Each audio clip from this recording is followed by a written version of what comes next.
Hello YouTube, how's everyone doing? It's Professional here. So welcome back to the next part of the Great Ace Attorney Chronicles.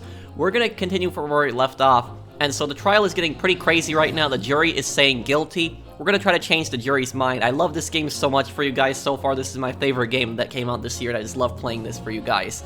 So let's continue on here. Let's see what's going on in this case.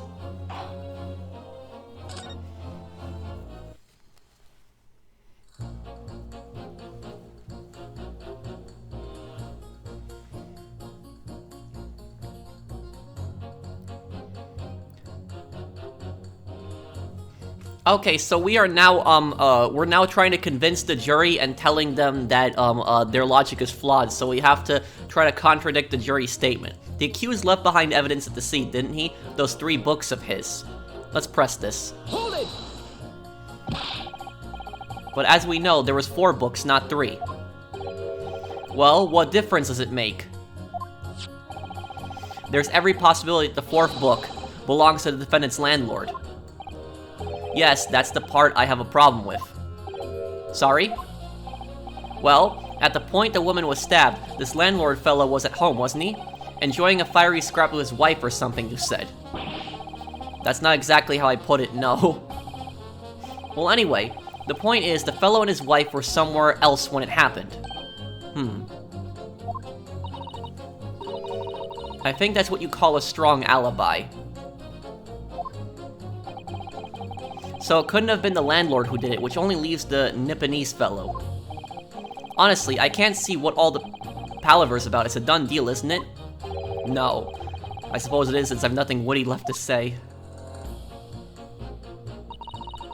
If there is some novel alternative explanation about how the victim was stabbed, I might reconsider it. It's ironic how he's using novel in that statement. Hold it!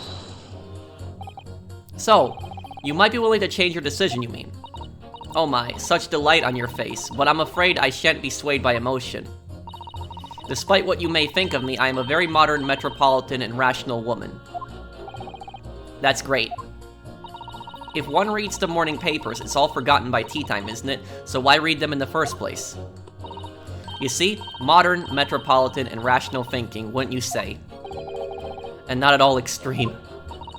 As I see it, an overwhelmingly suspicious Japanese man has been implicated by overwhelmingly strong testimony.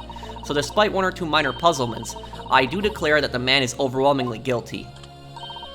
Modern, metropolitan, and rational logic, wouldn't you say? No, that's not rational logic. Overwhelmingly. But us modern gals are always delighted to embrace new fads, you know? So I'd be only too happy to consider an exciting new theory if you could come up with one. I'd be happy to do that too. If only I could. Let's do our very best to not disappoint the modern and metropolitan young lady. Right. I'm glad you omitted rational there. Even if the woman was throwing books, it can't be related to this crime if the window was closed, can it? Let's press it. Hold it! It is related. But what about the possibility that the window was open? What about it? I mean, there's just no way it could have been. How can you be so sure? The prosecutor fellow over there said it earlier, didn't he? Winters in London are no joke. You don't want to invite that sort of cold indoors. So no, that window wasn't open. Us Londoners like sitting by the fire and staying warm, see? But you couldn't categorically state that the window was open, could you? It just wasn't. They wouldn't have opened it. Then what's the point in even having windows, huh? Counsel, you will kindly refrain from childish bickering. That was kind of a bad statement. Oh, I'm sorry. Somehow I need to show that there's an undeniable possibility that the window was open. But how am I going to prove that? Because this young man is going to budge otherwise. She's really important because she was in the house. Dearie me, it was only a little book, hardly life-threatening even with a direct hit. Hold it! Press this. But the little book was on fire at the time, was it not? With flames of love, I'll have you know. There's really no such thing as a loving incendiary bomb. Well, he brought it upon himself. It's playing with fire to betray a fiery love, isn't it? Well, don't you agree? Oh, well, any kind of betrayal is certainly a bad thing, yes. But I think the argument might have arisen out of your misunderstanding, Miss Garrideb. Never you mind that. The point is we were just having a jovial little dispute, nothing more. And I won't have any more of these suggestions that it was anything whatsoever to do with this crime. Right, well, we'll see about that. But what about juror number 5? He doesn't seem to be turning a hair at Miss Garadev's relentless onslaughts. It's almost though he's used to it. What a gentle soul he is. Look, I just want to get this over with. If I don't bring home some pay tonight, I'll be in a tiny bit of trouble. Hold it! Press this. You just want to get this over with. How can you sit there and say something like that? A man's future is at stake here. Well, him and me both then, like I said before. What? I told you already, I'm a day laborer, aren't I? If I don't bring home some readies with me tonight, you'll find me floating face down in the Thames tomorrow morning. What? You heard me. My missus isn't one to mess about, you know. She can be fierce, believe you me. Another shining example of martial bliss, then. A situation like this cropped up the other day. It was, well, do you know, it's funny, but I can't quite remember. Sorry? It was too frightening, that's the thing. I must have blocked it out. Helpful. I wonder if Mr. Beat will ever be dragged into Thames by his scarf. Don't ever go there, Miss Susato. There must be some way to jog his memory about this.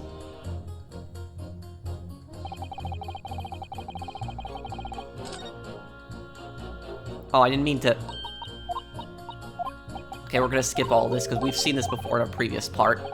We just have to press the final juror, see if he gives us any extra info. And you want to press them, because sometimes it will reveal something really important.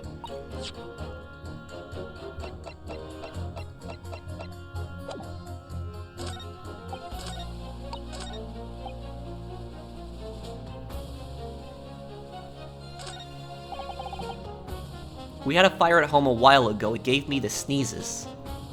Hold it! Does that have anything to do with your decision about the defendant's culpability in this case?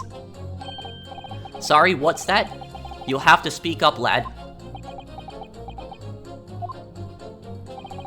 Could you tell us more about that fire?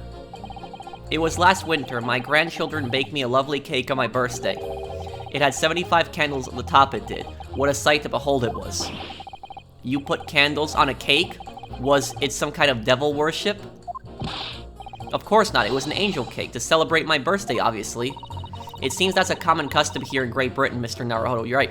Because he's from Japan, and so, like, you know, that, a lot of countries, because they didn't communicate with each other back then, were very different.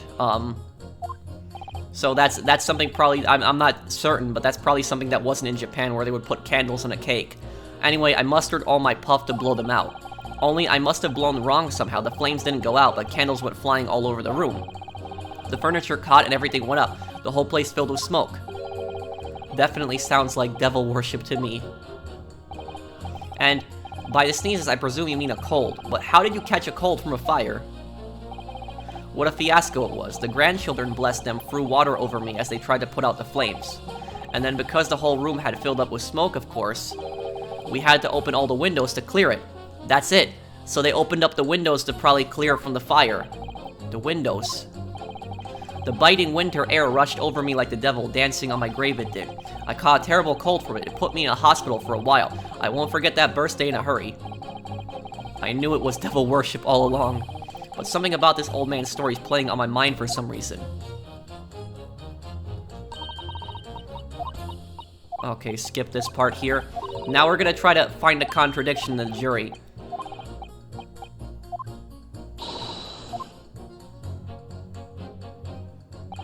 Okay, let's see.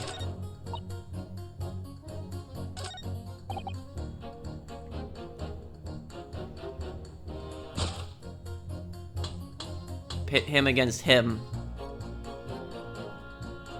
So he's saying, yeah, he's saying that about the window, and then put him against the last juror. Let's see if this works. Objection. These two juror statements clearly contradict one another. They do? How exactly, counsel? Don't point at me again, I told you it wasn't me. What's that you say? Speak up, lad. Speak up. Again. Juror number 3. Do you see? Oh, me?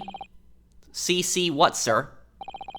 Did you hear juror number 6's account of his birthday celebrations last year? It seems, despite being a Londoner, he once opened his windows in the middle of winter. Well, yes, of course, because it was an emergency. I mean, obviously, if the room was filled with smoke from a fire, then you'd be mad not to open the... Oh. Exactly. On the day in question, at the time of the incident, there was a fire in the Garrideb household, and Mr. Garrideb had the following to say about it. The whole place filled with smoke. Oh my. Oh my hat. Oh, now let's see. What does she have to say? Wow, she's really drinking tea like crazy. Okay. Pursue. Excuse me. Juror number 4. Do you have something to say about that? Wow, she brought a teapot to court. Miss Garrideb. Oh, dearie me. What is the meaning of this? How dare you imply that I'm hiding who I really am? It's imperative that you confirm something for the court. So please, it's time to drop the pretense now. What is it? When the fire started in your house that day, did you or your husband open the window? What? I beg your pardon, what are you insinuating? The room would have been thick with smoke after the carpet and bookcase caught fire as they did. In a situation like that, it's inconceivable that you wouldn't have opened the window. And what if we did? Oh, alright then. Yes, you're right. My husband was frantically trying to open the window, which can't have been easy since I continued to give him a justly deserved book battering. Even though your house was on fire. Oh, you never stop throwing until the anger subsides. It will be terribly bad for the nerves to do otherwise. Of course, I should have realized. That's a significant step forward, Mr. Naruhodo. You managed to establish that the window was open. We simply must have added that, we simply must have that added to Miss Garrideb's formal statement. Now you mention it, yes, the window was open at the time. I'd clean forgotten, but it's true.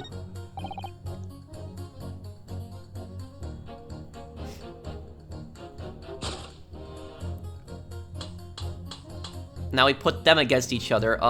Now you mentioned the window was open at the time. The window could have been open. Objection. Hold it. I'm sorry, but as a foreman of the jury, I have to object. That's complete nonsense. What? I'm a banker, don't forget. An educated man, and there's no contradiction as far as I can see. Oh, I messed up.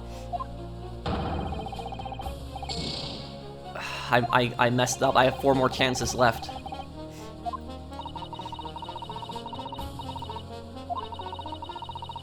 Okay, we gotta listen to each juror member, but...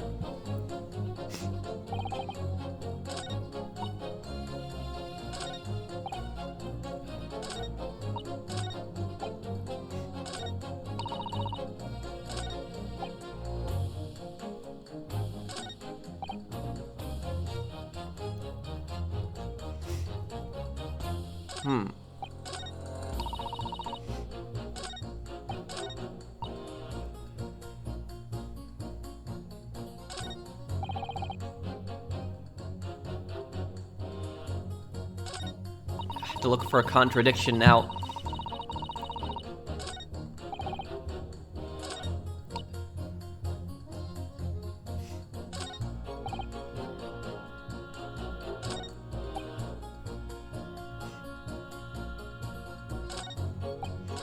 Now, who do I pit against each other here?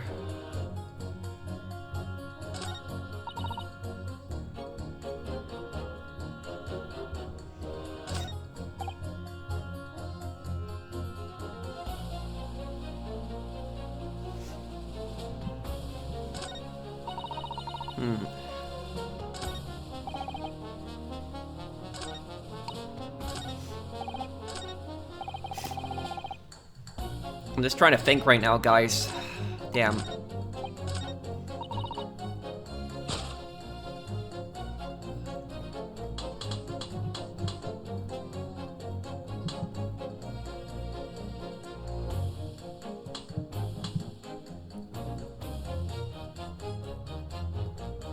Maybe I have to put, hang on, Foreman up against, or not Foreman, Fair Play.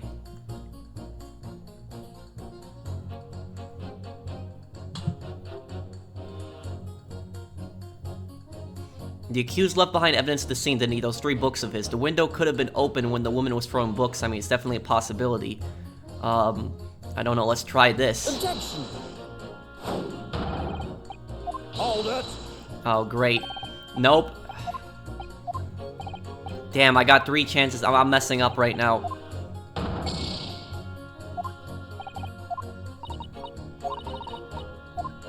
Maybe I have to press them again. Hang on. Hold it! At the point when the victim was attacked on Briar Road, we know that there was a small house fire in the Garrett household on the opposite side of the street. Well, yes, it certainly seems that way. And on account of the smoke, I imagine they would have had the windows wide open in spite of the cold. We also know that Miss Garrett was throwing flaming books at her husband. Her husband, who was backed into a corner by the window due to his wife's frenzied attack. Yes, that's right. So there's definitely a chance that one of the books could have flown past the man and out the window. Only what? Only I can't really see how it could have gone all the way over the other side of the road. That's all. So I don't really see how I can change my decision, really. Oh, I see. That wasn't enough. What's it going to take to persuade these people? Yep. Did he change his statement at all? Hang on. Hold it! The 4th book found at the scene of the crime shows very obvious signs of fire damage. And if the title of the book is The Lion's Pride. The same title, in fact, as the book that Mr. Garrett told us he had been reading. Well, I really couldn't say. Oh, she's getting nervous. On the day in question, did you or did you not throw at your husband the copy of The Lion's Pride that he had been reading?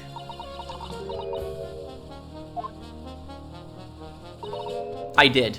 Okay, this is where we're going. We had to press her. It was the first thing I could lay my hands on, so I hurled it straight at him. And now you come to mention it, yes. He was rather enjoying reading it, you're right. Why did you not reveal this information to the court from the onset? Because I couldn't, you insolent little man. I didn't remember. At times like that, you pick up and throw whatever you can lay your hands on, as well as you know. I really don't. Well, the second that she heard it that was a Lion's Pride book, she should have mentioned it then. I barely noticed I was throwing a book, much less the title of it.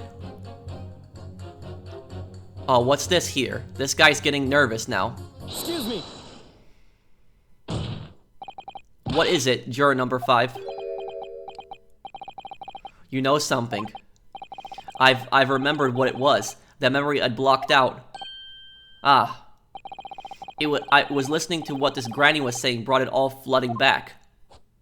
Who are you calling a granny, you cheeky devil? I'm Miss Garrett, or the maid, I'll have you know. The man doesn't even flinch. Please tell me that's not because he's so used to being hit all the time. It was about 2 weeks ago now. I just got back home after work, I put my hand in my pocket for the wages I just earned that day, and I nearly died. There was a hole. Every last penny had dropped out. Oh dear, what a disaster. You haven't heard the half of it, boy. Oh? The wife was cutting up some chicken at the time. I could hardly get the words out, but I told her straight, I've lost a day's wages, love. Next thing I knew, the blade was whistling past my ear, stuck into the wall next to me it did, about an inch deep. No words, just terror. I could smell it then, you know, that god-awful stench of the dames. I was sure I was going to end up face down in the muddy banks that night, I can tell you. Now, that's a real disaster, isn't it? I'll never use the word lightly again. Anyway, the point I'm trying to make is this. When a woman loses their rag, they'll throw anything at you, knives, hatchets, hammers, you name it. Mr. Naruhodo, you mustn't think that all women are so short-tempered and unrefined. Wait. Is it possible that Miss Garrett threw a knife at her husband and it went through the window and hit the victim? Is that possible? No, I wasn't thinking that. Throwing household objects at people is, well, it's so uncivilized. At least attack of honor using a bow or the like. What? Attack? Who are you going to attack? Never mind. Anyway, this man's words could be rather significant, I think. Alright, we'll come back to the bow and arrow thing later, if I dare.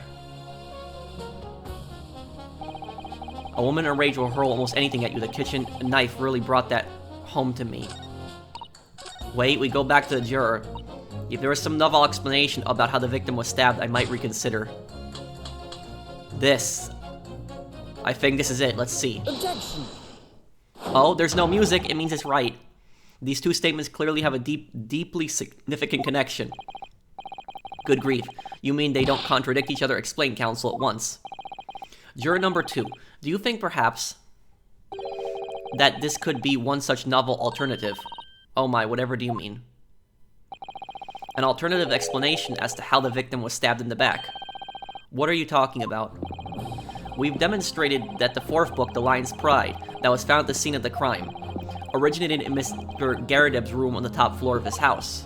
Therefore, it's equally possible that some other object besides the book could have found its way from the Garadeb household to the street below. Hey, what's that now? Yep, he's getting at exactly what I was.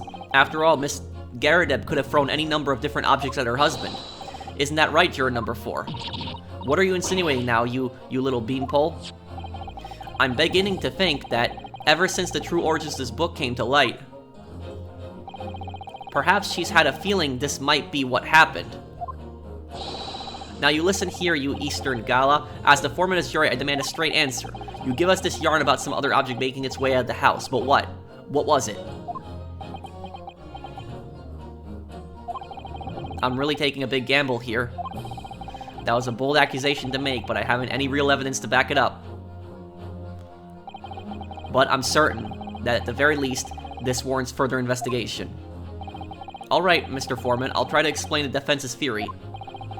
The other object that found its way from the Garadeb household to the scene of the crime was the knife. Take that!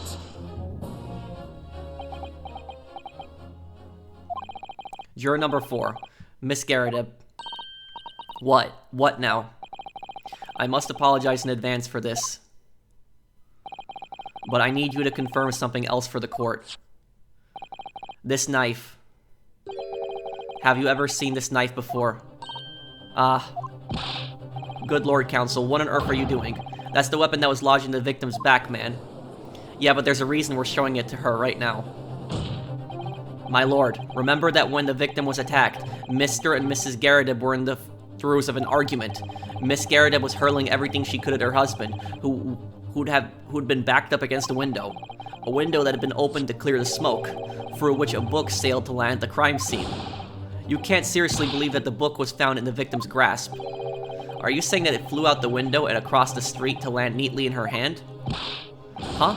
Even my missus hasn't got a name like that. Yes, I admit there are many details we don't yet understand, but that's the point. That's precisely why. We must not allow this trial to end. Not right now. Oh my. Miss Garadeb, your answer, please. Have you seen this knife before or not?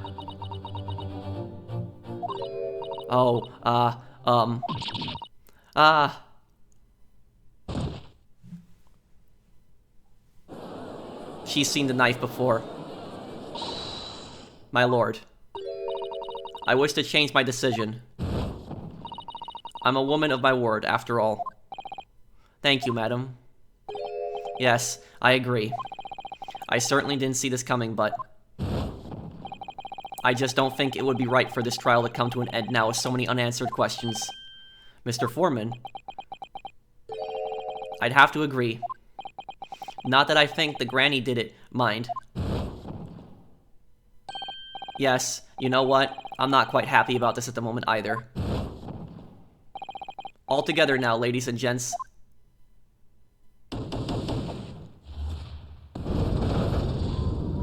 And there we go, we got 4 people. We got the scales balanced again. We did it! Oh, congratulations, Mr. Naruhodo.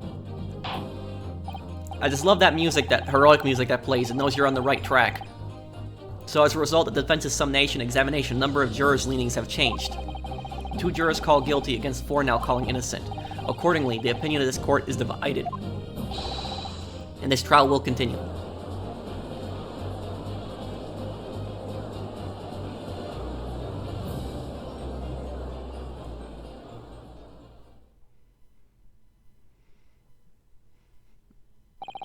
Now then, Lord Van Ziex, how does the prosecution wish to proceed? Oh my god, don't be drinking anymore in this court, come on. How many more bottles of wine are you going to bring in here? This trial is rapidly descending into a farce.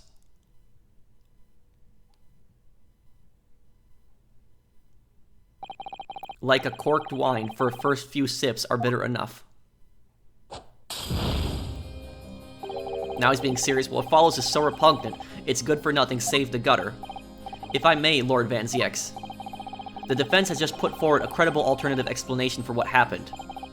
Well, at least fair play isn't being, biased this time. Credible. Is that your considered opinion, Mr. Foreman? The defense's argument is a joke to which I barely know how to respond, but let me start by insisting that you must all familiarize yourselves better with the relative positions of these, places being discussed. What do you mean by that? What's his angle this time? It should already be more than apparent that between the crime scene and the Geradev household runs a rather wide street, Breer Road. Which means that the distance from the Geradev's house to the scene is some, yes, 15 yards. Let me see. 15 yards. That's around 14 meters. 14 meters. Oh, that's a little farther than I'd imagine. And as you ladies and gentlemen of the jury rightly noted as having portentous significance, the fourth book was found in the victim's clutches. In other words, the smoldering book, wantonly hurled by the lady of the house, traveled some 15 yards to land on the opposite side of the road, neatly between the collapsed victim's finger and thumb. Is that your final conclusion, my learned and deluded friend? And did the jackknife follow a near identical trajectory to plunge into the middle of the victim's back? This fantasy is somewhat stretching the notion of having a bad day for the victim, I think. Even those pathetic serialized detective stories have more believable plots.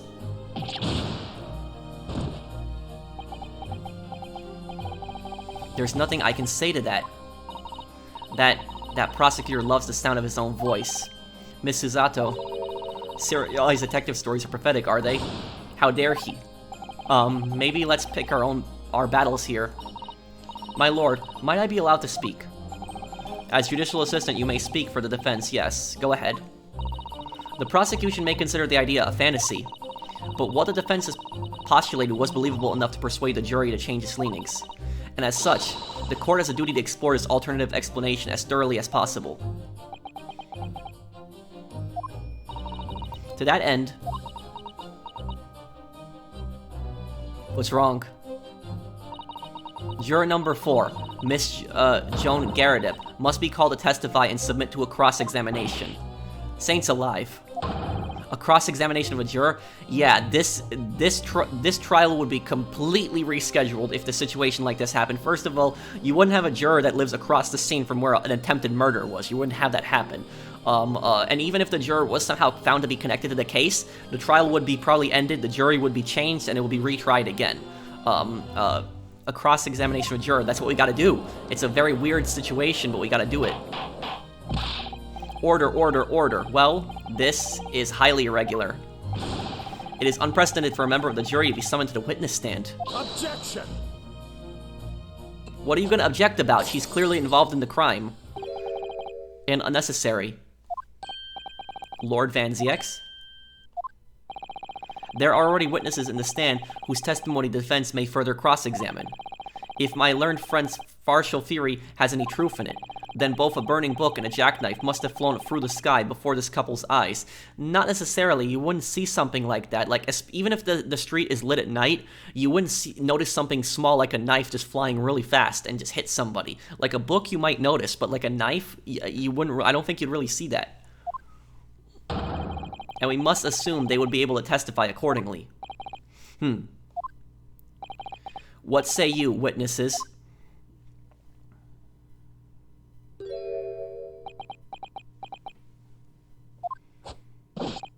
Yes, sir. Constable Raleigh Beat reporting for duty, sir.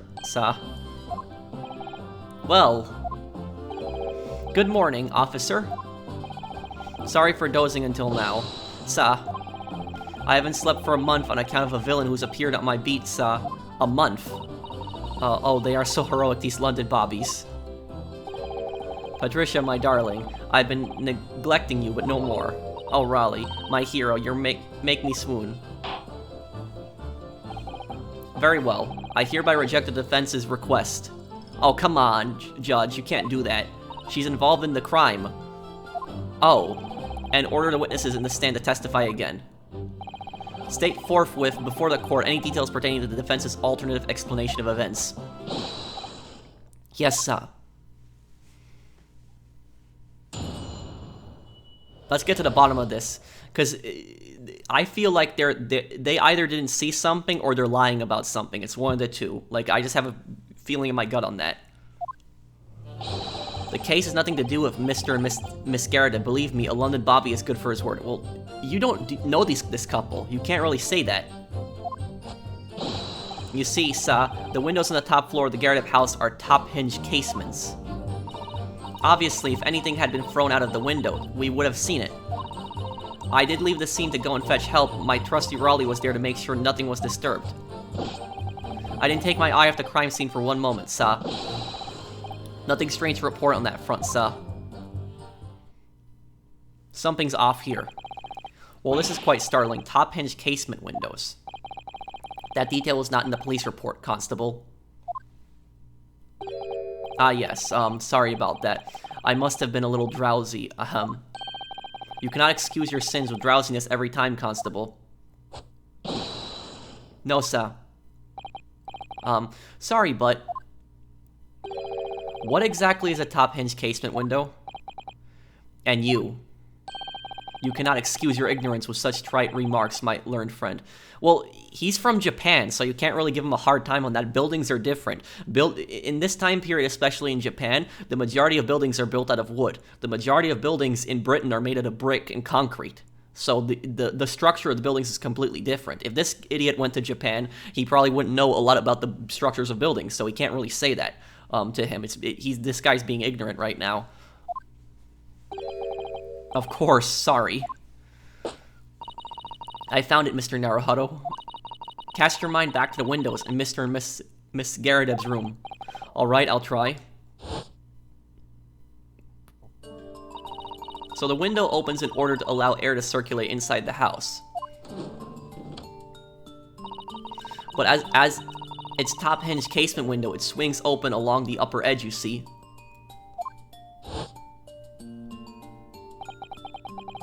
I'm glad you've rectified your ignorance. A casement window most prominent feature.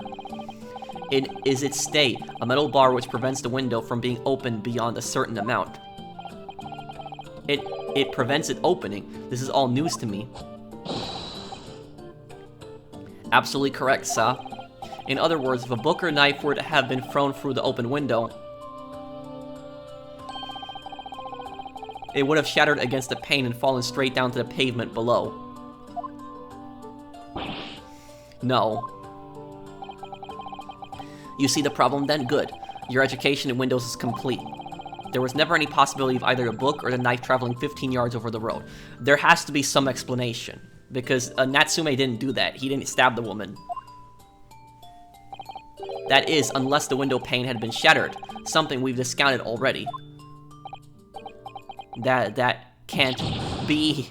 Do you see that, Raleigh? That young Japanese man just collapsed in agony. Oh yes, my darling, I saw it. I saw he crumbled before me. Oh, Raleigh, you're so strong. How is this happening? I haven't even started the cross-examination yet, and already my argument's been destroyed. Counsel, if you could drag yourself upright again, the court awaits your cross-examination. My lord. Oh good, another desperate situation.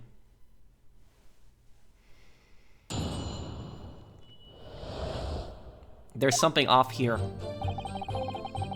The case has nothing to do with Mr. and Mrs. Garrett. Believe me, a London Bobby is good for his word. Hold it! How can you say that for certain? A very good question, sir. And the answer is this. It has the noble founding principles of force written on it as a reminder to us policemen of our sworn duty. He showed us that before, didn't he? Did he? I can't say I remember. To patrol the streets of London town and uphold the peace of the common man. It's what the job's all about. And that is why I can stand here today besides my long-suffering wife and tell you a Bobby's good for his word. While rubbing my tired eyes, admittedly, sir. Oh, Raleigh, you're so manly. Of course I am, my darling Patricia. Oh, Pat, oh, Raleigh. This couple is, there's something off here.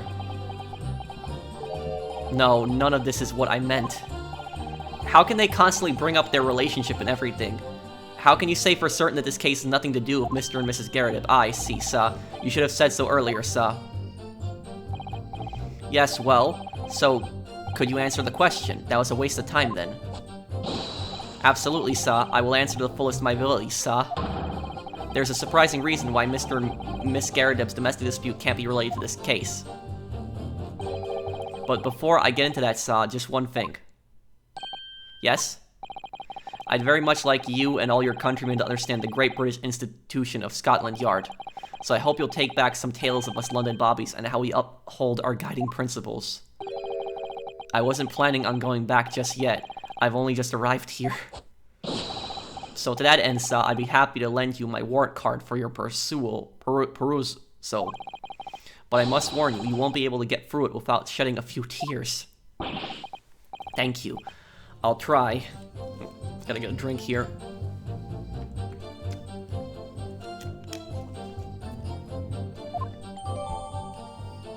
A small folding wallet that identifies London Bobbies and contains the rules of conduct to which they must adhere.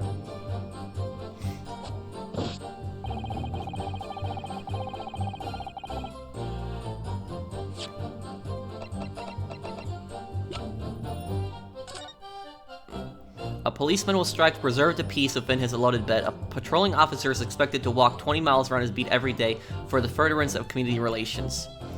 Any crimes fall under the jurisdiction of the beat in which they are discovered. When a crime is discovered in his beat, a policeman must assist with initial investigation and help detectives.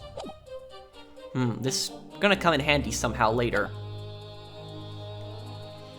The windows on the top floor of the Garrett house are top-hinged casements. Hold it! By which you mean they don't open fully, is that correct? Yes, sir. They're just there to allow a bit of air through the house, you see, so they're restricted as to how much they open. And therefore anything thrown out the window from inside the room would simply strike the pane and fall to the street directly below. For clarity, allow me to mark the map. Here is the location where objects would have fallen. Yes. Directly opposite the scene of the crime on the other side of the rather wide road. But the thing is, why is the book there? And why did Miss Garrett freak out about the knife? Would it have been so hard for somebody to mention this top-hinged casement thing before? Well, I have another question for you, Constable. And what would that be, sir? How do you even know? Why would you have any idea what sort of windows Mr. and Miss Garrett's house is furnished with?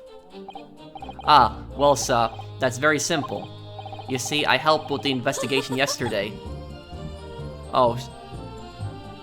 Excuse me. Do you have something to add, Miss Beat? Sorry? You look, well, delighted. Is there some particular reason for that? Oh, I was just remembering, that's all.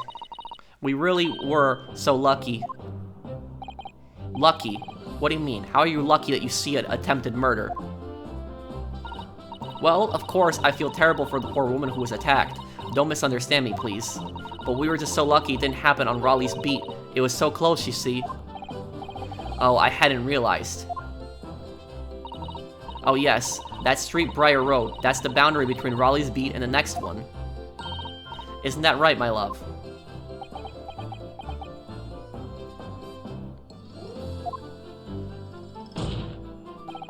Constable Beat. Huh? Oh, yes, that's right. That's the reason I was helping out with interviewing the occupants of the Garrett household yesterday. Their house is on my beat, you see, sir. That really was cutting it close then. Constable, I wonder if you could clarify something. If the Garrett household is on your beat, does that mean that the pavement next to it is as well? Outside Mr. Garrett's house. Yes, ma'am. The pavement on that side of the road is part of my beat. I see. I was unaware of that. Just think, if the women had been attacked just on the other side of the Briar Road, we would never have been able to go for that meal to celebrate our wedding anniversary. But that's the life of a Bobby after all. Extraordinary people are Bobbies, tirelessly working for the benefit of all Londoners. Do you know what I think? I think it was the good Lord's way of rewarding my Raleigh for all his hard work. What, seeing somebody get stabbed? Don't you think so, my darling? That must be it, Pat, my love. That must be it. I think perhaps we should make sure we have that information officially on record. Leave it to me, Mr. Naruhodo. I'll take care of it immediately. The pavement where the victim was found lies just outside the Constable Beat's beat, the border of which runs down the middle of Briar Road. And now it's my turn, I think. Obviously, if anything had been thrown out the window, we would have seen it. But according to my notes here, the sun had gone down already and it was dark. Oh, but Raleigh and I were just strolling along, gazing at the night sky and looking for our lucky star. Sorry? The star that will guide us to eternal happiness. Can't it guide you to the answer to the question? If a flaming book had cut across the sky in front of us, it would have lit up like a shooting star. And if I'd seen a shooting star, it would have made a wish upon it. But Raleigh being inspector, I would have said 3 times at least. Of course, what with the smog and everything, we couldn't actually see any stars. In short, are you trying to say that neither a book nor a knife crossed the sky before you? Yes, sir, that is correct, sir. As sure as the night sky in London is starless, sir. It certainly seems like they're telling the truth. And then we saw the poor woman fall to the ground, so we ran straight over to help her. I did leave the scene to go and fetch help, and my trusty Raleigh was there to make sure nothing was disturbed. Yes, you said that you went to a nearby police box to fetch another officer, is that right? That's right, yes. If it had been on Raleigh's beat, I would have known exactly where I was going, of course. Don't feel bad, my love. You can't be expected to know the location of every police box on every beat. So Raleigh told me the way, only I sort of got a little lost in the way. Patricia, my darling, that's why I love you. Your terrible sense of direction is bewitching to me. Oh, Pat. Oh, Raleigh. They're constantly making about their relationship. They're testifying at a attempted murder trial. So I suppose I was gone for about 15 minutes. But like I said, my Raleigh was at the scene the whole time, making sure nothing was disturbed. I was off duty at the time, of course, but a true Bobby is never really off duty, sir. I didn't take my eye off the crime scene for one moment, sir. Nothing strange to report on that front, sir. Hold it! Nothing to report. That's correct, sir. I had my eyes wide open the entire time, never looked away for a second. No one else approached the scene and nothing was removed from it. I can swear to that on the yard's honor, sir. Really? That seems a little strange. Beg your pardon, sir? Strange, sir. Seems altogether regular to me. This burnt copy of the Lion's Pride was originally in the Garrett household. So the question remains, how did it find its way into the hand of the victim? Can you shed any light on that, seeing as you were at the scene of the crime the entire time?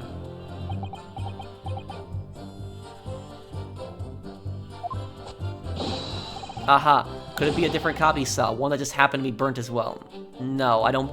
You know, here's the thing, I'll tell you something.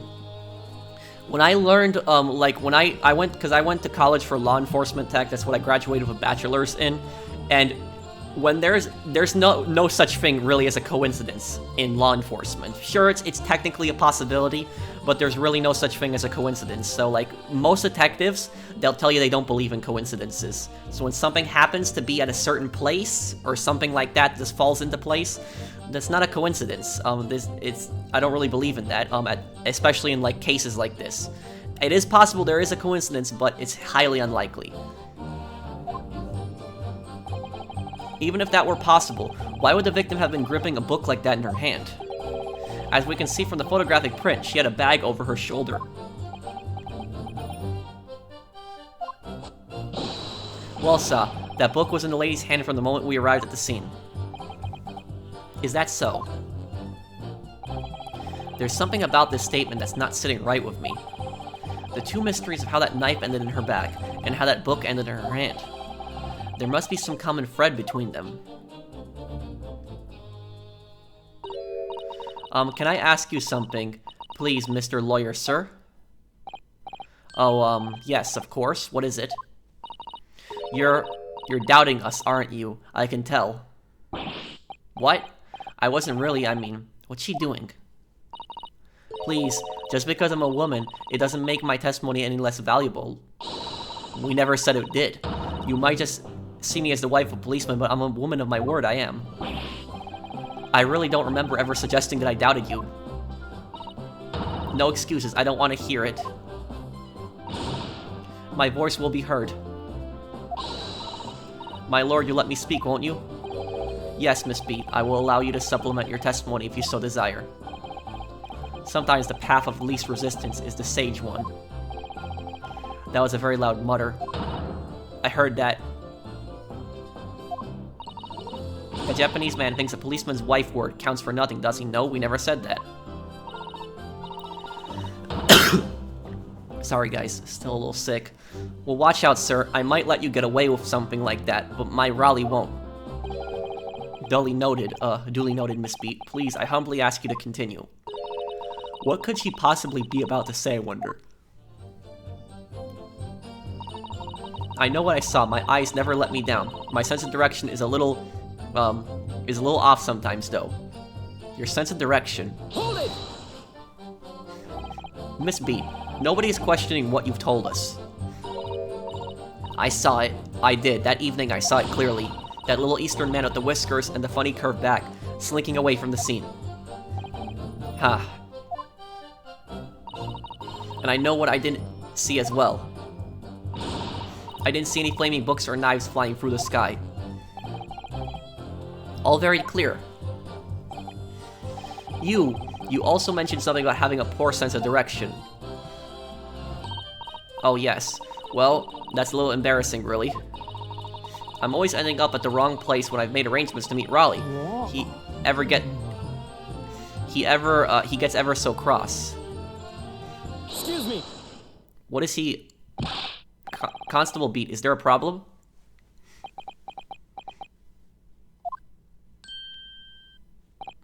Huh? No, sir, no problem, sir. Did your wife remark just now bring something to mind, perhaps? Oh, well, in a way, sir, yes, sir. I was just remembering that the same thing happened that evening is all. You mean, Miss Beat lost her way on the night of the incident? Well, you see, I sent her off to find a police box in the next beat over from mine, but she was gone a fair bit longer than what I was expecting. I thought she'd be back inside 10 minutes, but my darling was gone a good 15. Oh, Raleigh, you're such a tease. But the reason I was so long was because of the bouquet, silly. The bouquet? Sorry, what bouquet are you talking about? Oh, it was a present for our wedding anniversary. Raleigh's so romantic. He saved up for it with farthings and hot pennies he found in the gutter while doing his rounds. How romantic. I'd forgotten all about it until just now. Had you, my darling? Oh yes. But that was just between us. No talking about it to anyone else, darling. You have to promise. Really? Oh. What was that all about? It's something important. He looked troubled during the exchange. I'm afraid I can't offer any useful insight, Mr. Naruhodo. But I'm quite sure of one thing. We have to ask Miss Beat about the bouquet. Miss Beat, this bouquet you just mentioned. I'd like you to add details about it to your testimony, please. Oh, really? Yes, I'd love to.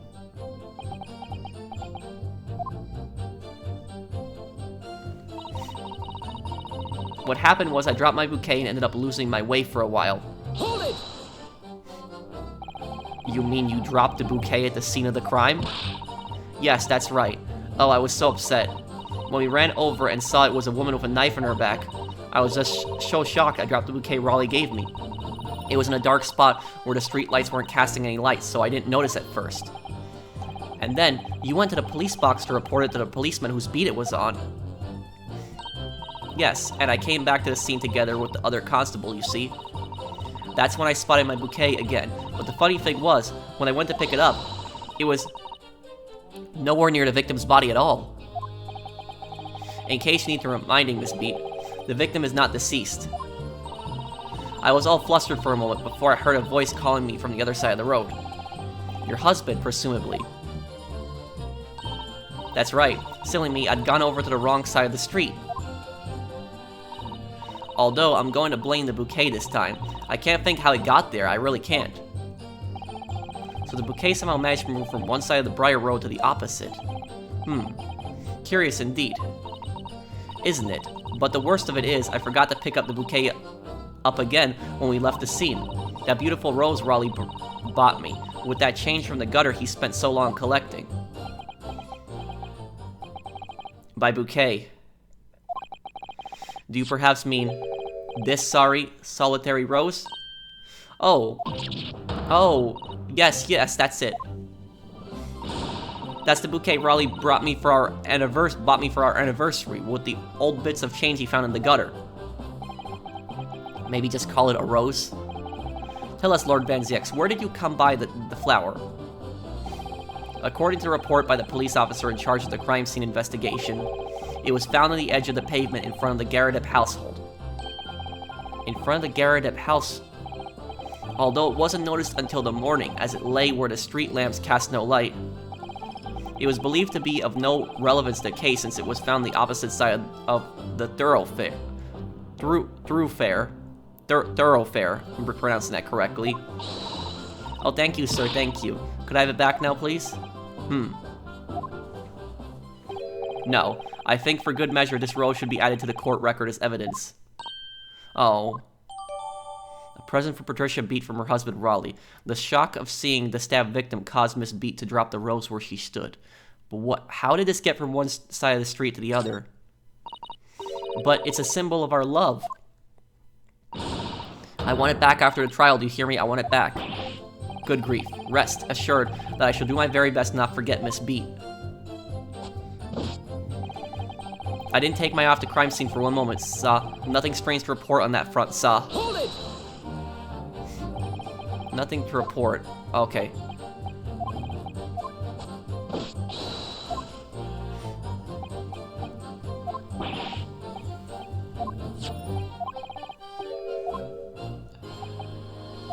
Okay, I'm skipping this because we've already seen this before.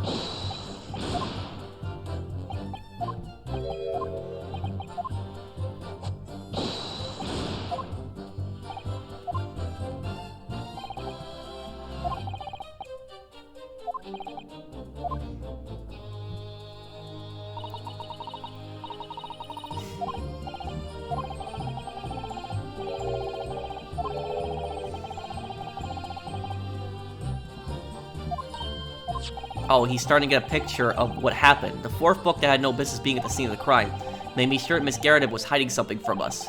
But it's becoming increasingly clear that someone else has been hiding something from us as well. I think I may have already be armed with everything I need to strike a decisive blow here. This time, it's going to expose the whole truth about this mysterious affair.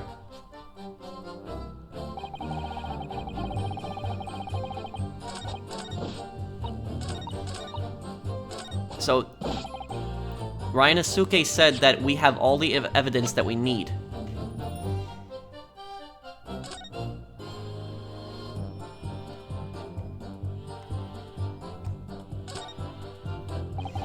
It's very stylish paper the flower's wrapped in, isn't it? It's just an old newspaper, Mr. Naruhodo. Oh, I suppose because I'm not used to seeing English print, it looks so exotic to me. I see. Is something wrong? Oh, no. No. I was just thinking that if you wrapped a stone-baked sweet potato in English newspaper, it might look like some sort of fancy cake. Ah, Suzato-san, you do love your cakes. An English rose. It's such a beautiful flower. This is a rose, is it? I've never seen one before. Do you not take an interest in flowers, Mr. Naruhodo? I wouldn't say that exactly, but I do know these types at least. Gosh. 3. Yes. Plum blossom, peach blossom, and cherry blossom. Perhaps you should consider branching out, learning some that aren't fruit tree based, for example.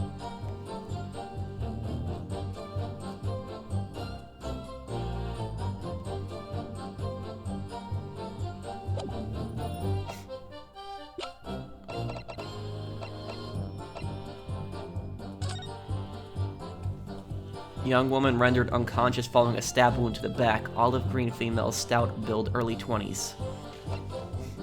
Victim remains unconscious. We've seen that apart from the single stab of large heart, no other signs of injury were observed. The assailant was seen running away by the reporting officer and was successfully arrested the following day.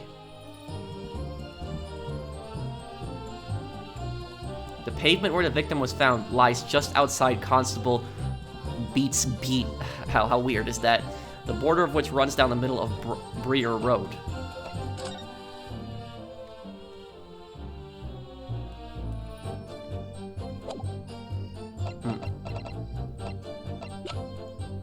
Because when you really think about it, there's no way that the book landed like that in her hand. Somebody put it there. I think the constable did it, but why?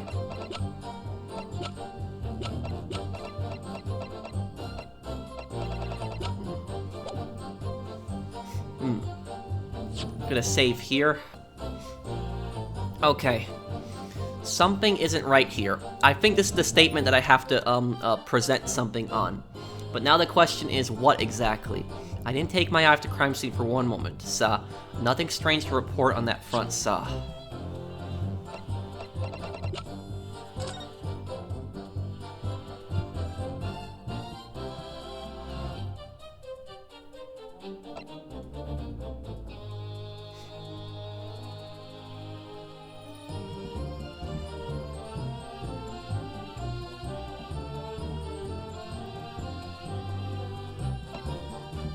Policeman, okay. And where was the...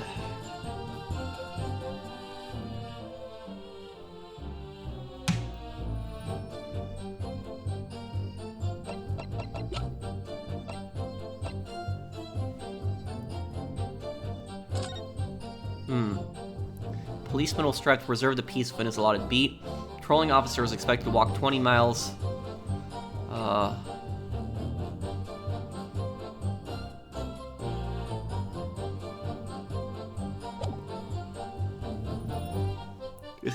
Is he hoping to get famous or something by making the case on his beat? That might be a theory,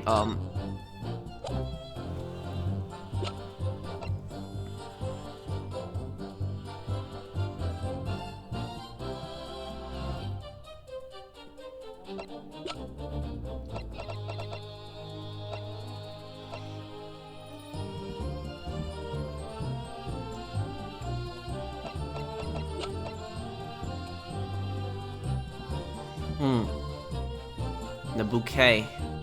Wonder if I can present this. Objection! You claim, Constable Beat, there was nothing to report in the 15 or so minutes you were guarding the scene. But that cannot be.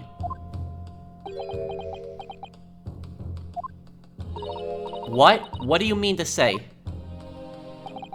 In your testimony just now, Miss Beat, you explained to the court, yeah, Balish, she found the flower on the other side of the road.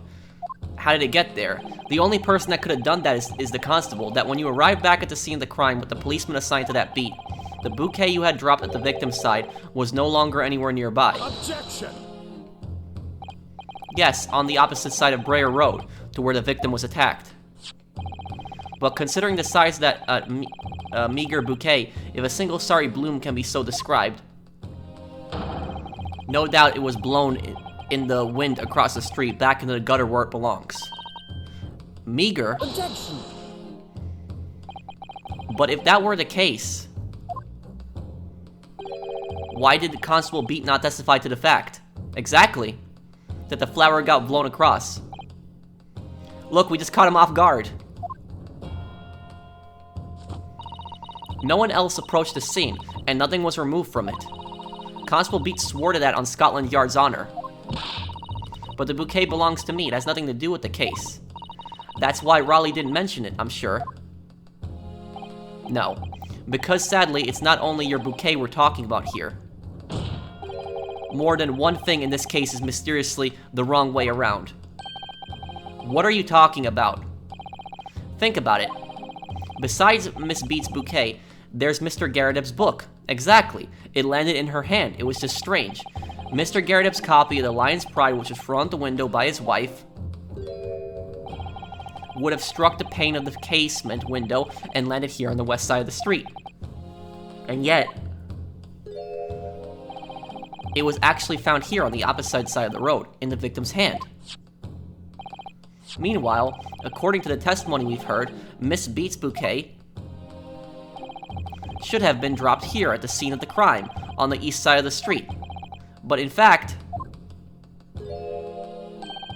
it was actually found here, on the opposite side of the road, in front of Mr. and Mrs. Garrideb's house. There's no logical explanation for those things, unless somebody deliberately moved them. We're onto something now. What are you trying to say? The way you're talking, it sounds like you think my Raleigh's done something wrong. Don't you listen to a word that scrawny lawyer says. Writing on about books and bouquets. Why should we care? It's nitpicking, that's what it is.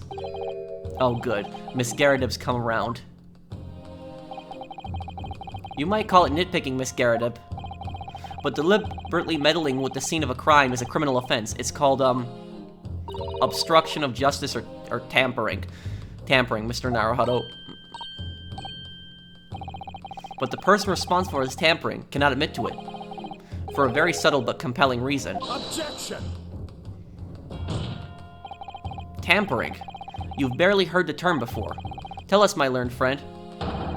Who could possibly have had cause to carry out such an elaborate deception? Yes, there is someone who tampered with the scene of the crime that evening. All the evidence and all the testimony points to one particular person. Counsel, I must demand that you substantiate this conjecture. Who are you saying is responsible for tampering with the scene of the crime? It's Raleigh. That's the only one I can think of. He was there for 15 minutes by himself. Take that! Obviously, there's only one person it could have been. Constable Raleigh Beat, it was you. What? A policeman? A member of Scotland Yard. Yep. There's no one else. He was on the street by himself for 15 minutes. Look at how the music's becoming all heroic now. We know we're on the right track. What nonsense. Why would my Raleigh do something like that? We don't know yet. There's, no one straighter than my husband. No Bobby works more tirelessly for the people of London. Miss Beat. You said in your testimony that your husband asked you to go to a nearby police box to fetch the officer on duty. The 15 minutes that you were absent from the scene is the only opportunity anyone had to tamper with it. You're making it up. It's all nonsense. It's all lies. What about that Japanese man with the whiskers? I bet it was him. He did it. If that was true, Constable Beat would have seen him do it. Oh. And forgive me for pointing it out, but when you dropped your bouquet, Miss Beat, it was after the defendant had fled the scene. You're right, why would he come back? Well. Objection! First, you make accusations about the landlord and his wife, and now you incriminate a policeman as well. But your accusations lack one very important thing. He's gonna say evidence, I bet. You claim the crime scene was tampered with. But there is only one reason anyone would commit such a reckless crime, to hide something. That's right, he's right. My husband and I just happened to be there, that's all. So why would we have anything to hide? It doesn't make sense. You've offered no motive for this alleged tampering. And until you do, your accusations are nothing but empty threats. Constable Beat had a very good reason for wanting to tamper with the scene of the crime. That's the key to this entire affair. Mr. Naruhodo, have you managed to solve this mystery? Counsel, you have made a very serious accusation against the London police officer. If you are mistaken, I'm sure I need not point out that your reputation as a lawyer will be irrevocably damaged. With that stark warning in mind, you will now explain to the court the motive for this alleged tampering. Yes, my lord.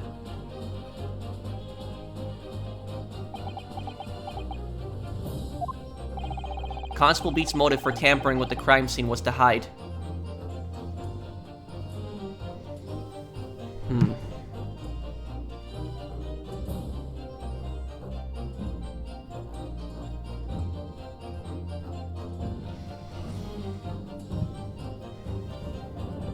Have to really think this through. This isn't easy.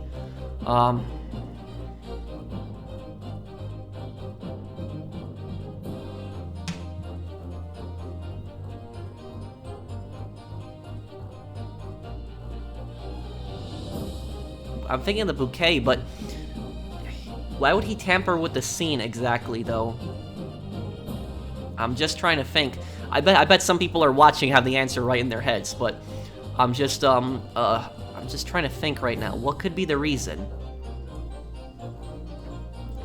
Where the bouquet fell.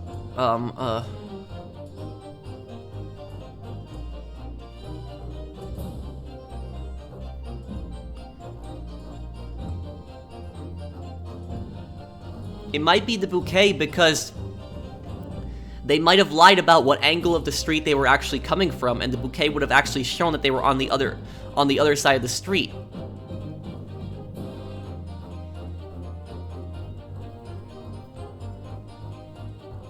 But then he could have hid where the book fell, where the victim fell.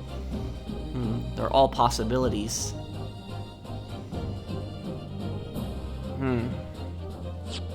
Gonna save. We're on the right track here, but now we just need to choose the right thing. Where the bouquet fell.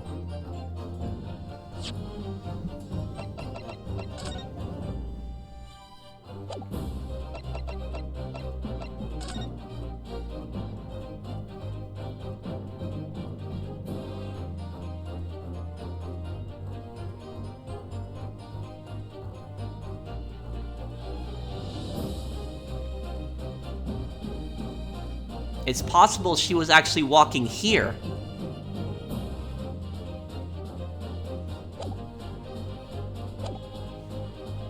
I'm gonna go where the victim fell. I think it's where the victim fell. I mean, he could have moved her afterwards. That's what might have happened.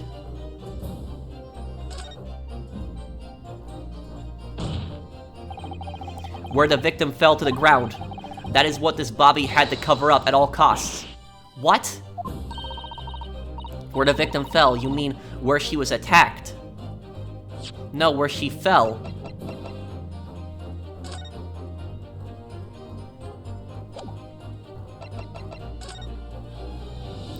She was attacked over here. She got hit with a knife. This is what happened here. I think I'm on the right track now. What are you talking about? We told you at the very start, didn't we? On the pavement of Breer Road. We saw it happen, remember? It was right there, as if anyone didn't already know. That's certainly what everybody has been led to believe. But in fact, that isn't where the victim was stabbed at all. What? What?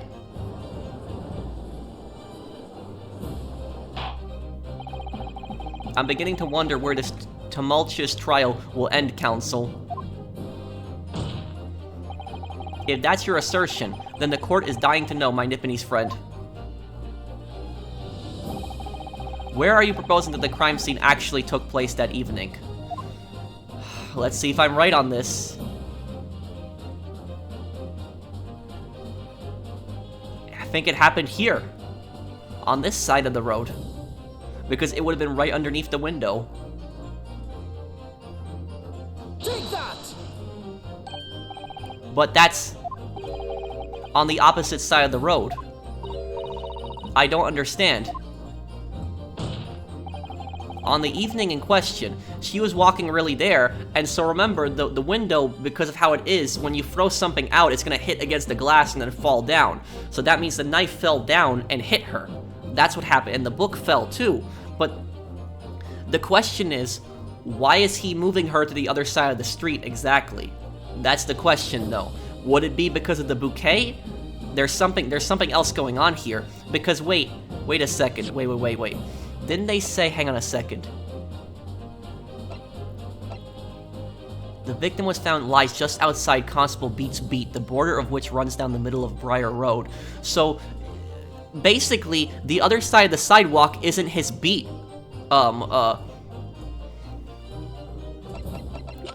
Was he trying to get famous or something? Preserve the peace within his allotted beat. Is expected.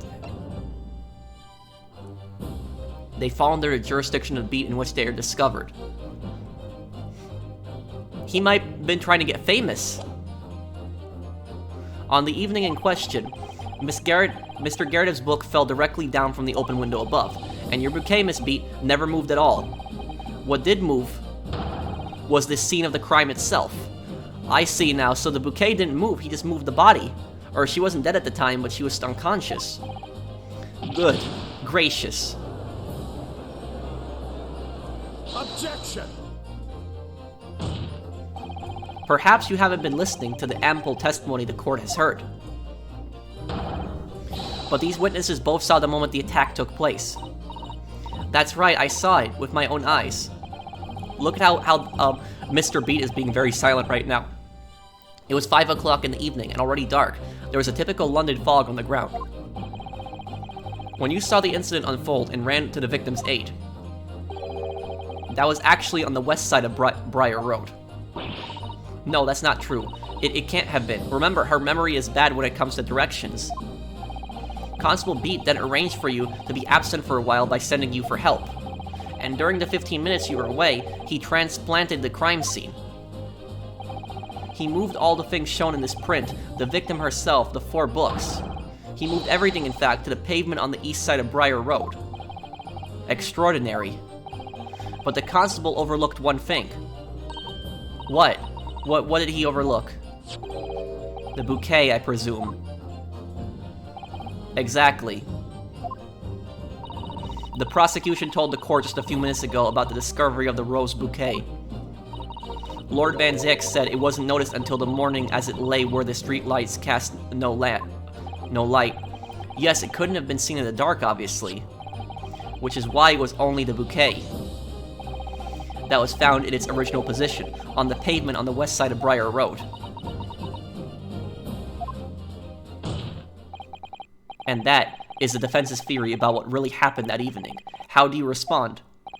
Constable Raleigh Beat.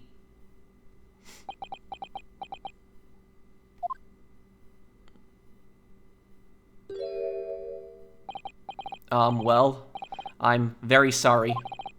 I didn't mean to nod off again, but I haven't slept properly in a month. Did I miss anything important? Yeah, you did. Oh, Raleigh. It isn't true, is it? What that lawyer said is all lies, isn't it? I know it is, because you're the most upstanding, righteous man I know.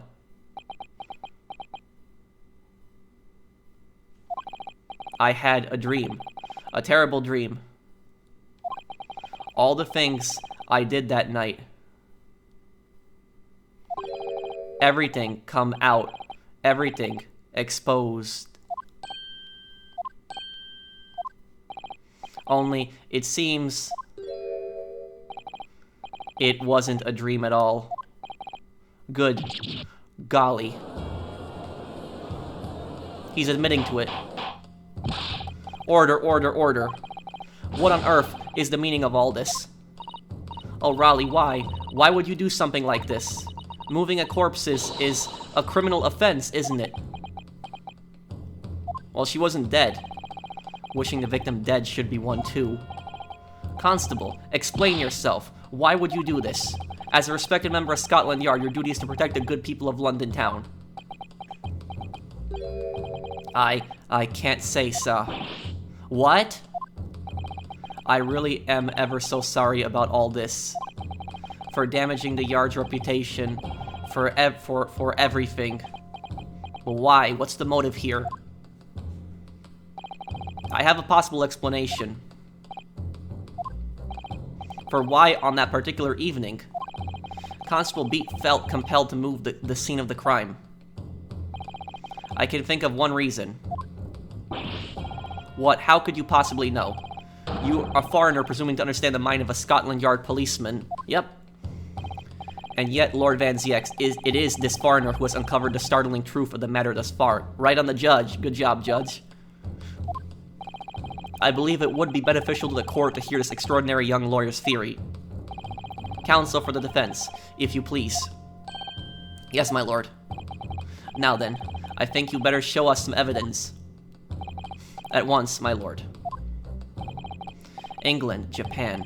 It makes no difference where you come from. Human emotions are the same. That's right, human emotions are the same all over the world. And I think I have a fairly good idea of the feelings behind this man's actions. What gives away the motive for Constable Beat's unthinkable actions?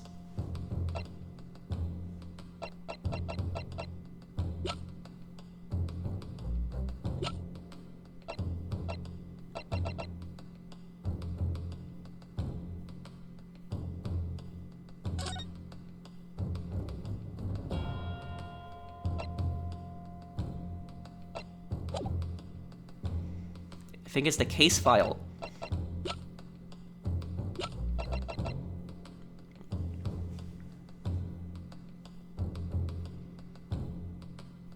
Oh, where the victim was found, that's outside his beat. So that means that it originally happened on his beat. And that was the date of his anniversary.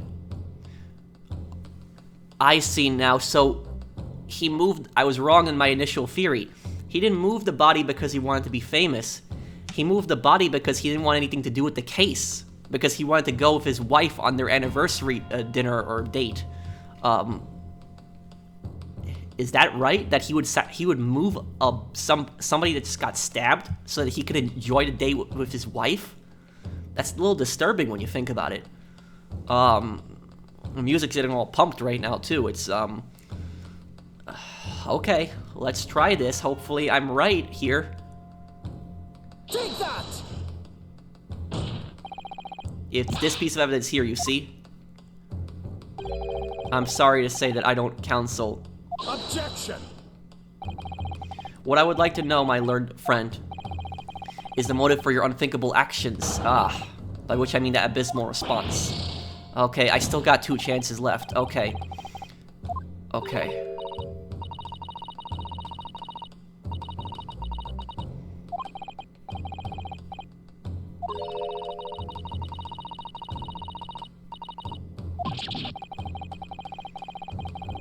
It has to be the book then.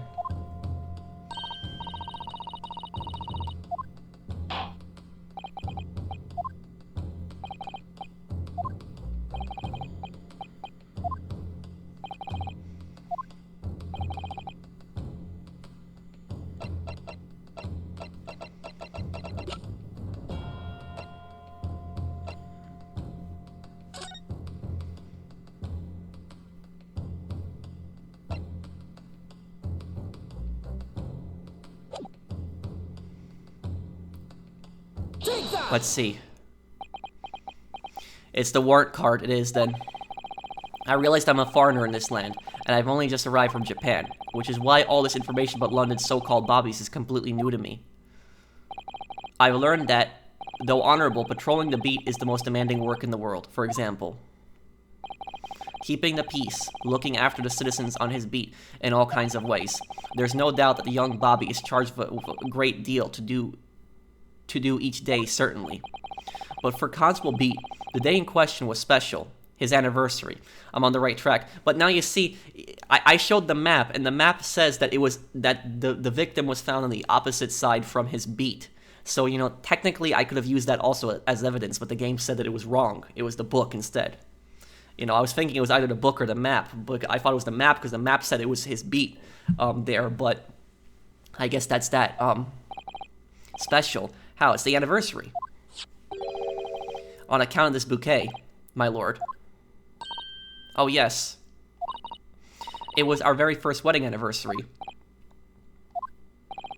Constable Beat had worked so hard to be able to afford the simple gift for his wife, and was so looking forward to taking her out for a celebratory meal, when he and Miss Beat stumbled upon a crime along Briar Road. So it seems Van ZX is actually agreeing with us. When he saw that shadowy figure through the fog collapse on the pavement ahead of them, what must have gone through the man's mind? But just one on that particular day, I was looking forward to celebrating my wedding anniversary. Miss Beat put up with a lot being married to a bobby like me. I wanted to show my dear wife how much I care.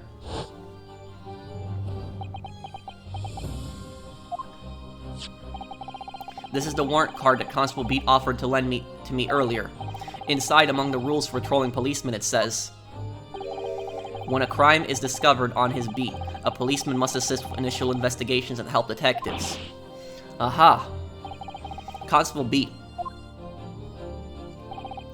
Is that, or is that not the reason why you moved the whole scene of the crime that day?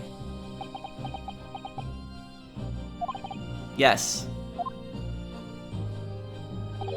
Everything you said, it's alright.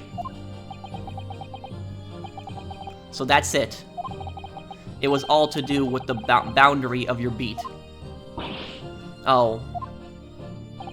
Exactly. To summarize, the incident actually occurred on Constable Beat's beat. Good gracious. Constable, do you realize the gravity of what you have done? It was the first time since I became a copper that I'd ever cursed God. Stay close to me, Pat. The criminal could still be lurking somewhere. As we ran over to the scene, I had every intention of doing my duty as a police officer. We've got to report this to the station as quickly as possible. But then, it dawned on me. I realized where we were, where the victim was lying, and what that meant for me. When a crime is discovered on his beat, a policeman must assist with initial investigation and help detectives. And so he wouldn't be able to celebrate his anniversary. Why here? Why did this have to happen here? And why tonight, of all nights?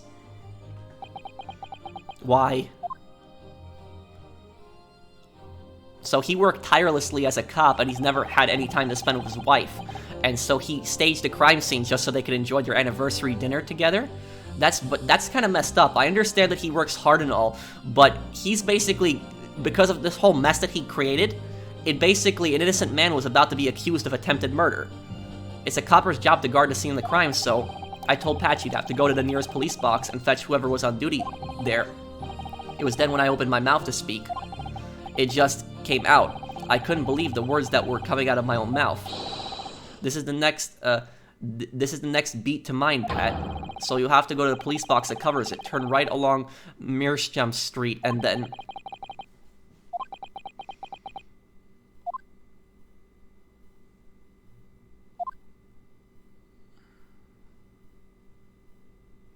Wow, Suzato's getting all emotional right now. I wonder what Lord Van ZX is going to say about this now. What kind of objection is he going to make to this?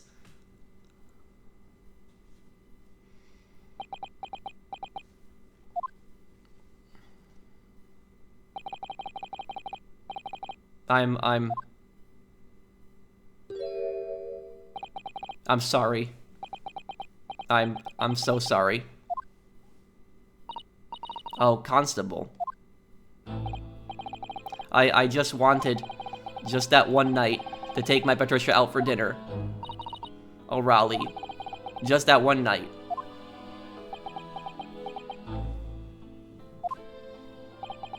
You knew that if the incident was on your beat, your evening of celebrations would be ruined. And so you decided to move the entire crime scene outside your jurisdiction, just across the street, to the east pavement of Briar Road, which falls under the neighboring beat's care. You see, I thought, well, I was sure that the victim was dead, you see. I beg your pardon? Oh, of course he did. Otherwise, my Raleigh would never have left the poor woman on the freezing cold pavement. Ah, I see your meaning now. But God got me back for my sins, didn't he? That's why I missed the rose I bought for Pat. Oh no, Raleigh, that was all my fault. I should never have dropped it in such a dark place. I'm so sorry, Raleigh.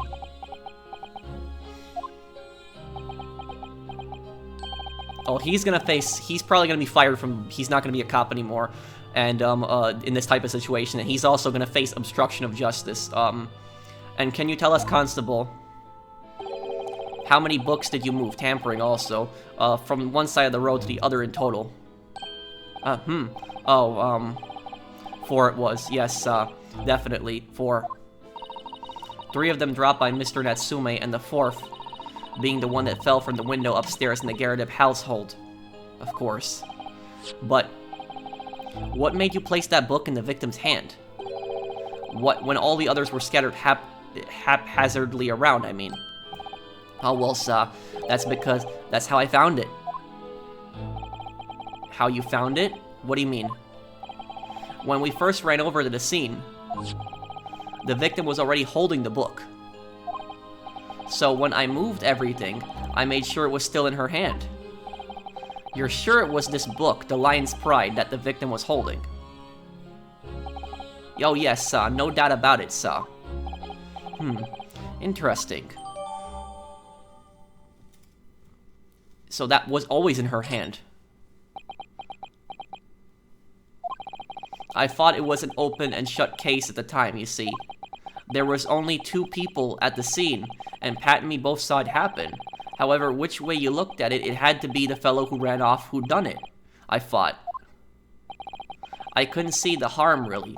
I didn't think moving it all over to the road would make a jot of a difference. I suppose this is it for me now. I've had it. My lord.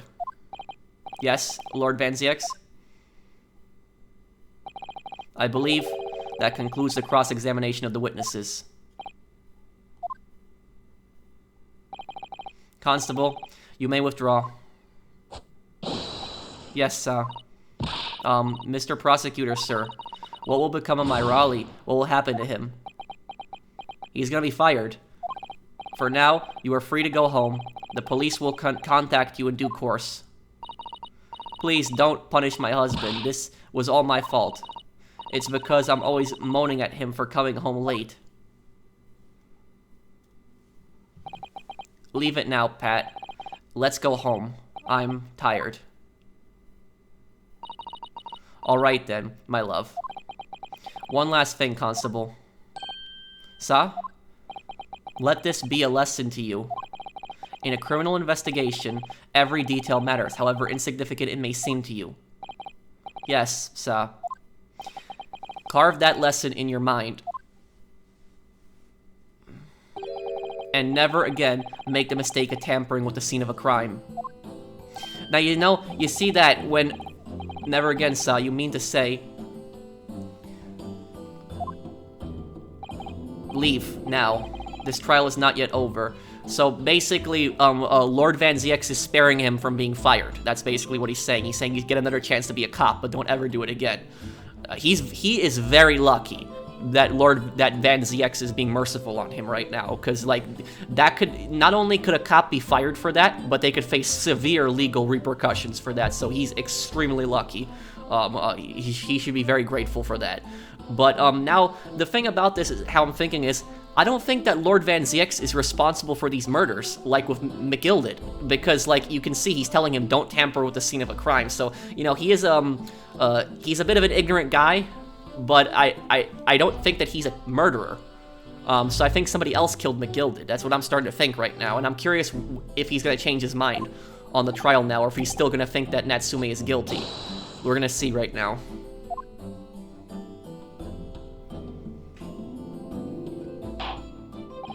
Well, quite a startling revelation, I must say. Whoever thought of a third party transplanting the entire scene of a crime like that? Indeed, my lord. Nevertheless, there are some immutable facts here. Principally,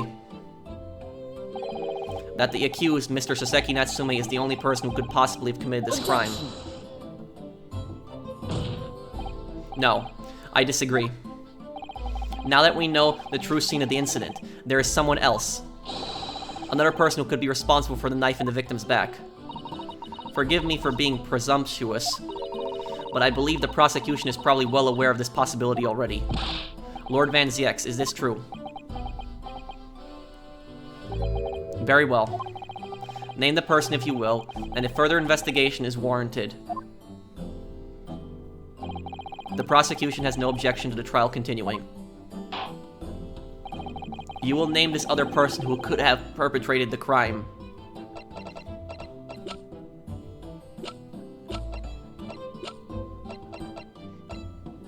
Joan. Take that! The defense would once again like to request a cross-examination of a new witness, my lord. Once again? My assistant made the same request earlier. In order to finally reveal the truth about this case, it is imperative that we cross-examine juror number 4, Miss Joan Garadeb. Me. Oh, dearie me. Objection! That request has already been denied. Objection! But the situation is very different now. That's true. Miss Garadeb, answer me this. What do you want, you little toad? At the time of the incident, you were engaged in a violent argument with your husband, Mr. John Garadeb. In the course of the argument, a minor house fire was ignited. And to clear the smoke from the room, your husband opened a window that looks out over Briar Road. Well, what of it? You threw this book at your husband when he was cornered with his back against the window. Upon striking the pane of the open hinged casement window, the book plummeted directly down, finding its way to what we now know to be the true scene of the incident. Yes, and as I said, what of it? During the argument, you were beside yourself with rage. As such, you threw not just books, but anything you could lay your hands on.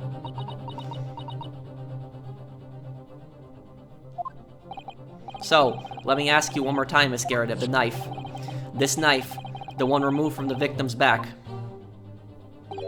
Have you really never laid eyes on it before? Ah.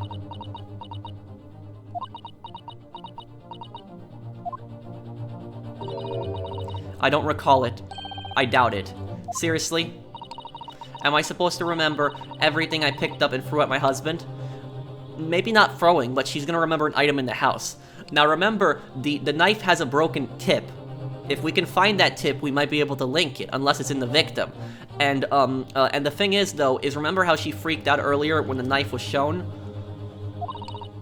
And anyway, the man over there in all that regula said members of the jury needed to testify, didn't he? Conveniently, yes. Objection! Oh. What is he objecting over? No. I have no recollection of saying that at all. Juror number 4. Oh. Make no mistake. You jurors are not special in any way. You are not immune to the judicial process. Oh. If you know something about this knife, madam, let the truth come out. But that's just a common or garden knife. It could have come from anywhere. We have several like that at home. If one went missing, how would you expect me to know? What's that?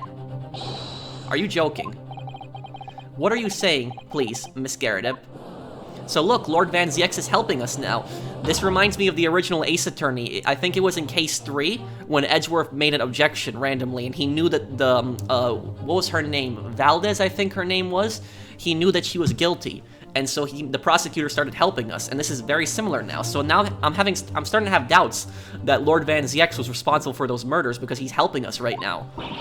I refuse to believe all this nonsense. I couldn't bear the thought that I'd injured someone. Do you hear? I couldn't bear it. Oh, the poor woman. So, yes, I want evidence. I want to see hard evidence if you're going to insist on this being my fault. You're going to have to prove to me that I threw that knife if that's what you think. Come along now, chop chop. Do your worst. Well, Mr. Naruhodo. If I had evidence like that, believe me, I would have thrown it at her already. Then take the stand, juror. Oh? The prosecution does not object to the defense's request to cross-examine this woman. Thank you, Lord Van Ziex. I'm going to have to testify. Lord Van Ziex knows she did it now. He knows. This is a great scene. This is one of my favorite scenes in the game right now, that Lord Van Zieks is helping us. He knows she's guilty, and he's not objecting. He probably actually assumed that Natsume was guilty, as I'm sure you will appreciate having observed it with your own eyes today. Witness testimony can lead to the most extraordinary truths being unearthed. That's true. Truths of which the witnesses themselves may not even have been aware of.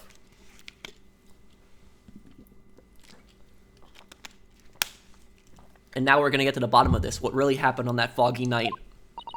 Oh, dearie me. So I demand your full and unadulterated testimony, Miss Garrett. Finally, thank you, Judge. And mark my words, in this court of law today, we shall extract the truth. Do you concur, counsels? Certainly, my lord. Oh, that's what I'm hoping for, my lord.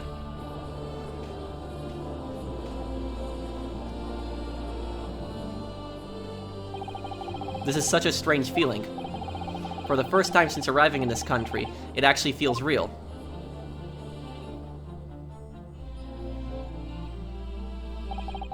I'm here, in the Old Bailey, and I'm a lawyer.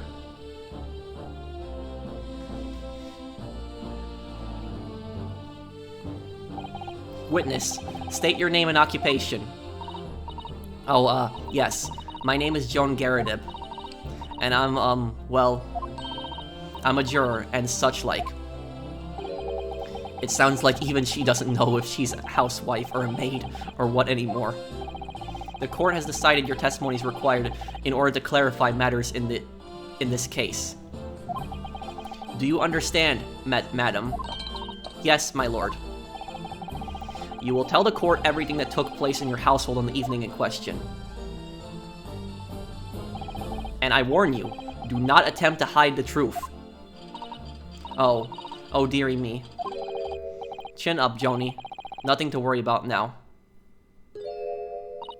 Oh, I didn't know you were here, John. Wasn't only you in the room that day, old thing, was it? Rather, I think I ought to testify as well, don't you? But what about your knee, dear? Don't you worry about that. Hardly notice it. I'm not the sort of chap to leave a comrade to face disciplinary action alone. So now he's wearing his medal too, and he said that medal meant nothing to him, and now he's wearing it. So it looks like his military service did actually mean something to him. Oh, John. I presume you are Mr. John Garrideb.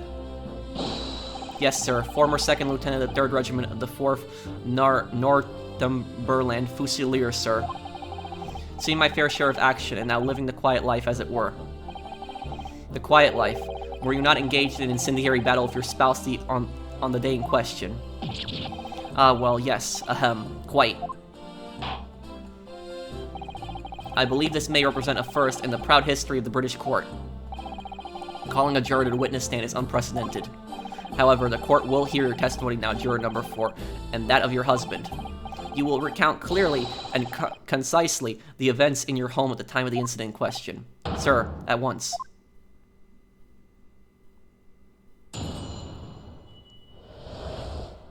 The Battle of Garrideb. Yes, on the day you're referring to, the wife and I did have a bit of a skirmish. Can't recall the reason now. Knocked a candlestick over and set fire to the carpet. Soon had it out, though, and got the window open. Meanwhile, I was picking up whatever I could find to throw at him. Plenty of knives around our place. Can't say I'd noticed if 1 or 2 went missing, I'm afraid. If that bally thing in the victim's back really was one of ours, you'll have a job proving it, I think.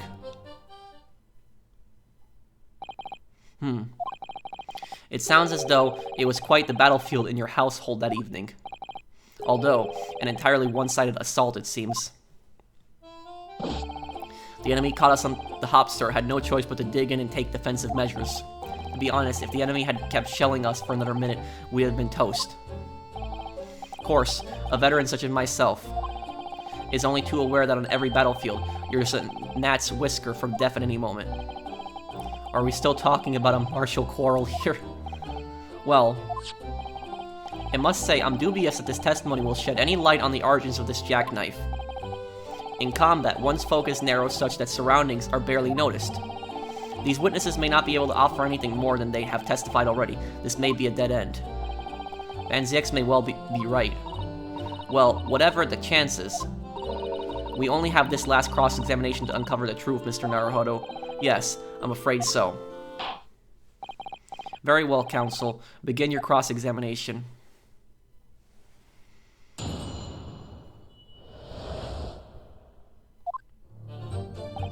Yes, on the day you're referring to, the wife and I did have a bit of a skirmish. Can't recall the reason now. No, I think you know the reason. It was the book, remember? There was the, what's the thing called? Bookmark. That had, like, it was, like, made out to another woman. And, he took that from the bookstore, and so she got angry over that, thinking that he had a lover on the side. Hold it! The reason is what you told us yesterday, I believe. Yes, that's right. If I remember correctly. It all started because of a note that was tucked into the pages of a book belonging to Mr. Garadib. A rather passionate note, in fact. But Miss Garadib found the note discovering her husband's little secret, and she gave him a mighty number of slaps across the face for it, too. What a sordid state of affairs. Hell on earth. I say, when a chap says he can't recall such things, it's common decency not to drag it all up. And besides, half of it was wide of the mark anyway. A likely story. These waters run very deep. And what transpired next after those multiple blows to the face?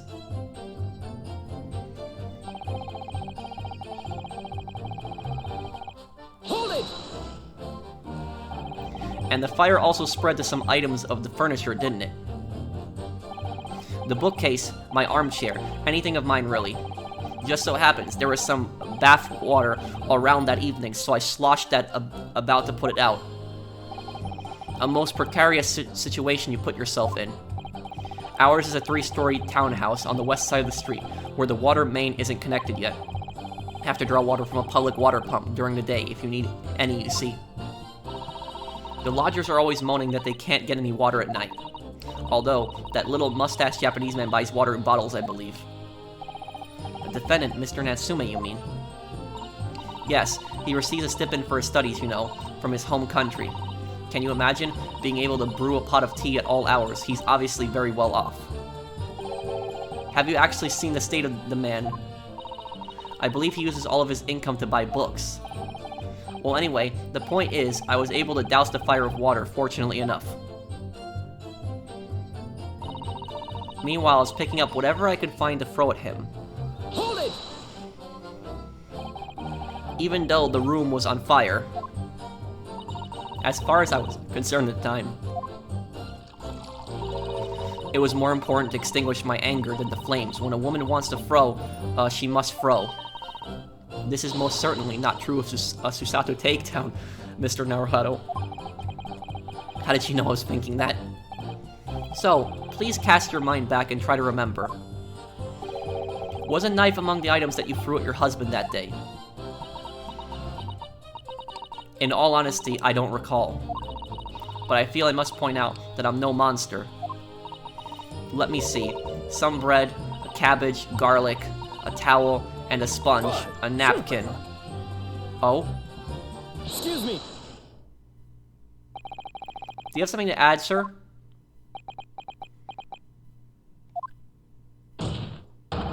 Mr. Garadib.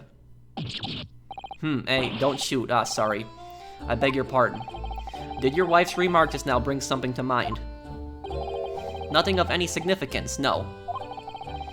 Just a barrage of projectiles the old thing launched in my direction was somehow more solid than she implies. Books, bricks, and the fire poker I seem to recall. Ouch. And the woman's aim is uncanny. She landed a direct hit with every volley. Good grief. We're not at home now. This is a court of law. Oh, dearie me. Ever so sorry, dear. What's she even doing with a teapot in here? Good question. Honestly, John, I would never have thrown such things at you, obviously. We'll take a look at this then. How do you suppose this happened, Your pipe, sir. Had this thing in my hand as usual at the time of the onslaught. Knocked it clean out with one of her soft projectiles, she did. Yes. And when I went to pick up the thing up, it was broken in two. I'd like to see a sponge do that sort of damage. I see. Your pipe was broken. It would never have been sent flying unless it was hit by something pretty solid. Anyway, I managed to bandage that thing up for now. Ha, you are one to exaggerate, aren't you, dear? I wonder what we should make of this account.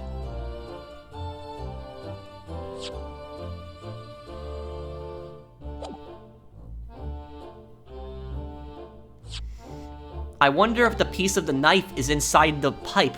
Wait, could it be? Or could it... No, but then he'd be smoking the pipe with... Could be important. The defense believes Mr. Garrett's remarks just now be of great significance. Objection. This war veteran's words only tell us one thing. Betray a fiery wife, and pipes, as well as hearts, may be broken. Sentimental wisdom, perhaps, but hardly worthy of adding to the formal testimony. Indeed, common sense, one might say. Might one? In that case, would you at least permit us to examine the pipe, sir? Well, I don't see why not.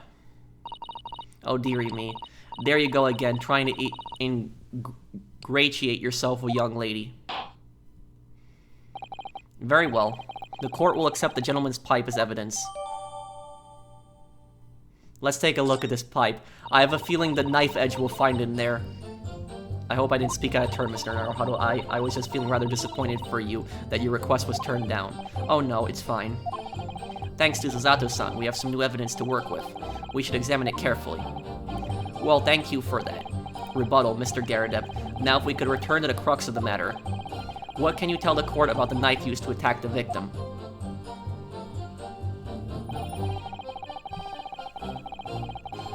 Let's take a look at that pipe. Oh no, it is. The knife is still inside it. Oh crap, I was right. But how could he have not noticed that? Oh man. Oh, something just twinkled inside the chamber of the pipe there. Yes, I saw it. That's the evidence. Something stuck in there, I think. Let's turn it over and give it a shake. What's this? It's a tiny fragment of metal. It looks like the tip of a blade or something.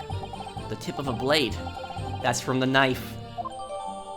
That's why the victim didn't die, because she got injured from the knife, but the knife wasn't that sharp when it hit her.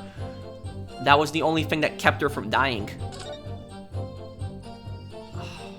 We got it. Case is over.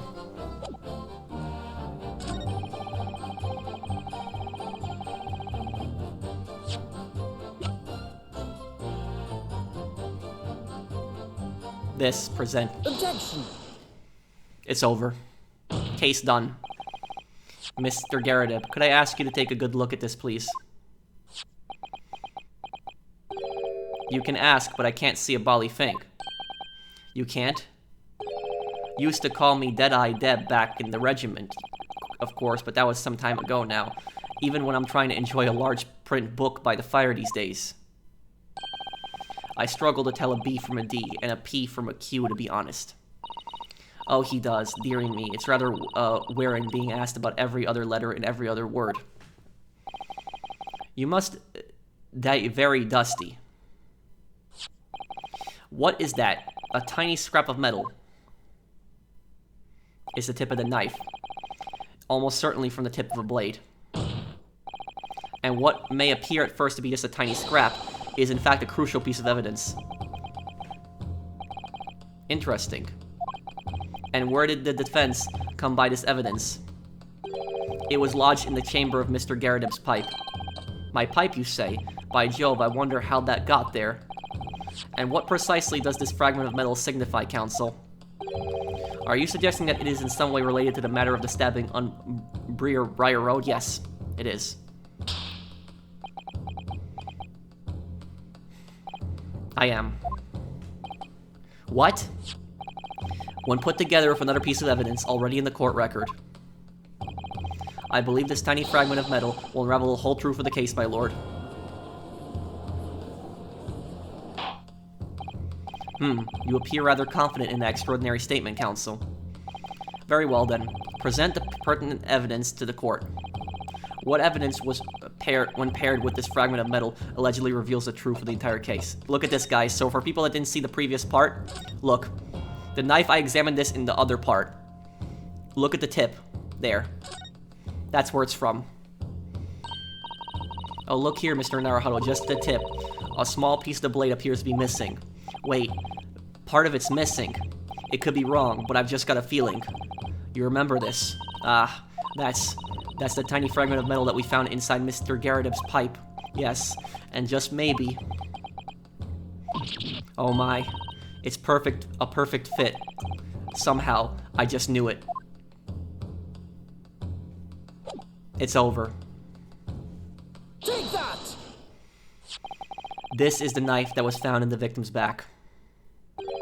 If you look closely, you will see that there is a small piece at the tip of the blade that is missing. A common issue with the inferior blades sold at the unsavory street makers. Criminals who use them regularly leave the tips lodged in their victims' bones. And what of this particular knife? No doubt its tip has suffered a similar fate, now languishing somewhere near the spine of the victim. Objection! No, that's not the case. The tip of this particular knife's blade is the very fragment of metal we discovered in the chamber of Mr. Garrideb's pipe. Ah. Look, it threw Van Ziek's off too. Good grief, Lord Van Zieks. I don't believe it. The knife from the crime scene and this fragment of metal are a perfect match. Good. Golly gosh. Order, order, order. Is this some sort of Eastern sorcery? No, this is the truth. This is no magic, my lord. This is a miracle. A miracle. So Van Zieks has figured it out, has he? Counsel, explain this extraordinary coincidence at once. Yes, my lord. The crucial point we have to ask ourselves here is, when did the fragment of metal find its way inside Mr. Garrideb's pipe? Something that was clarified for us in the most recent witness testimony. Had this thing in my hand as usual at the time of the onslaught. Knocked it clean out with one of her soft projectiles, she did, yes. It would never have been sent flying unless it was hit by something pretty solid. Oh dearie, me. During the argument between these two that occurred, just as the victim was on the pavement below, Miss Garrideb flung this knife at her husband. However, the knife missed Mr. Garrideb, instead striking the pipe in his hand at the time, which caused the tip to break off. Lord Van Zieks knows the truth now, and he's not objecting, which I like. Good lord. Yes, and that is when the tiny tip of the blade found its way inside Mr. Garrideb's pipe. The chances of that are 1,000,000 to 1. And yet, there's no other credible explanation for how the tip of the blade ended up in your pipe. Then, after losing its tip, the knife ricocheted off the pipe and flew out the open window. Ah. In short, this knife, which fell from the window of the Garrideb's house, is the very same knife that struck the victim in the middle of the street below. Oh gosh, oh dear, oh. It's over. There's nothing else. Objection! Oh? What is he gonna object over here?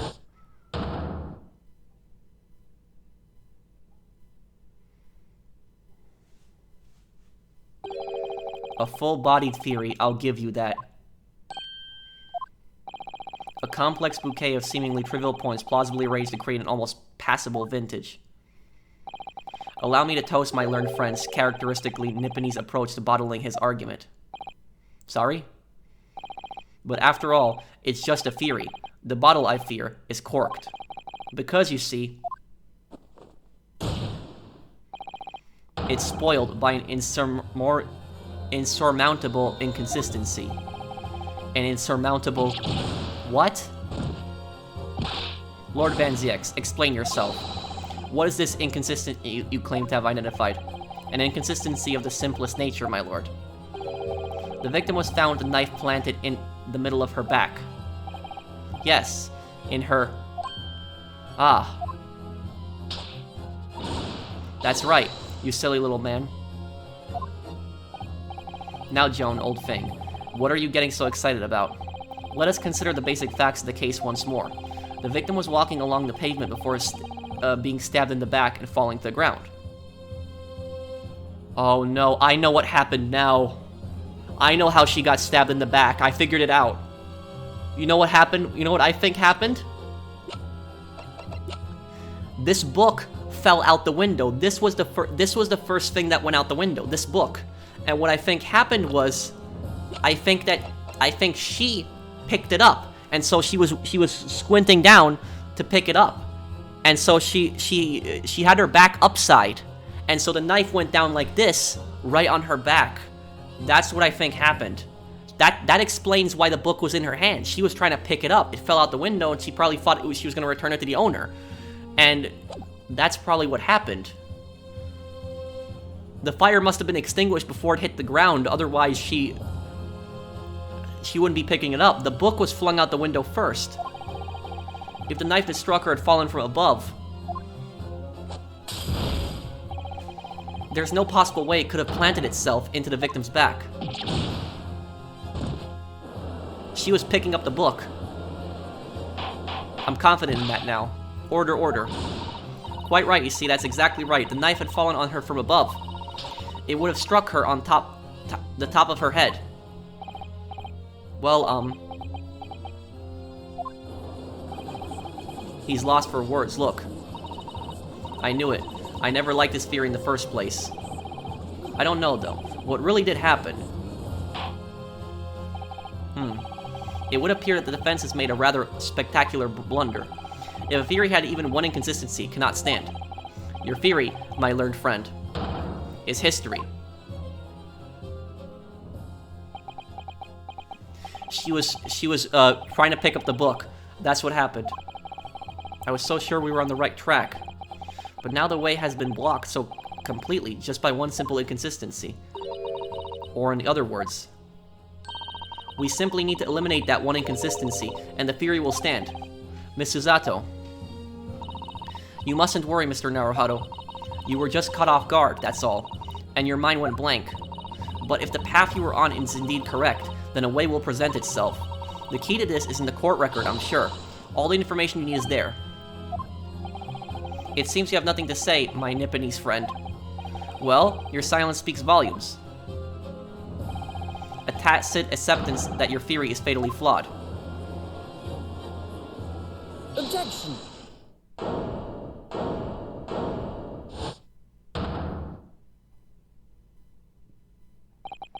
This inconsistency doesn't mean I was on the wrong track.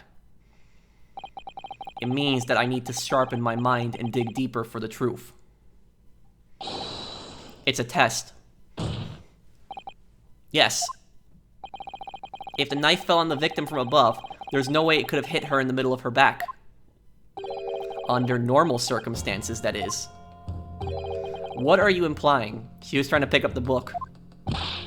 Counsel?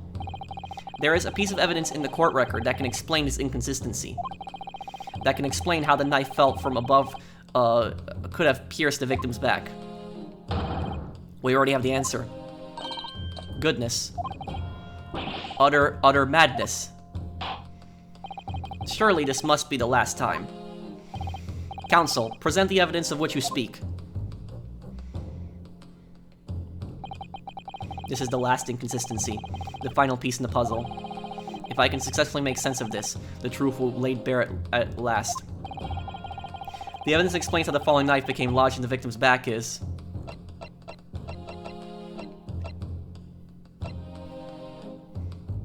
The book was in the victim's hand. This, the book.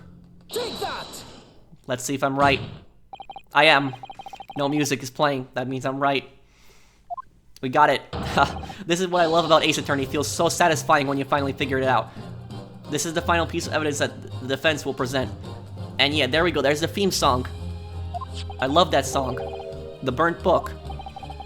Is that not Mr. Garadeb's book? Yes. And to understand its significance, we have to consider how it came to be at the scene in the first place.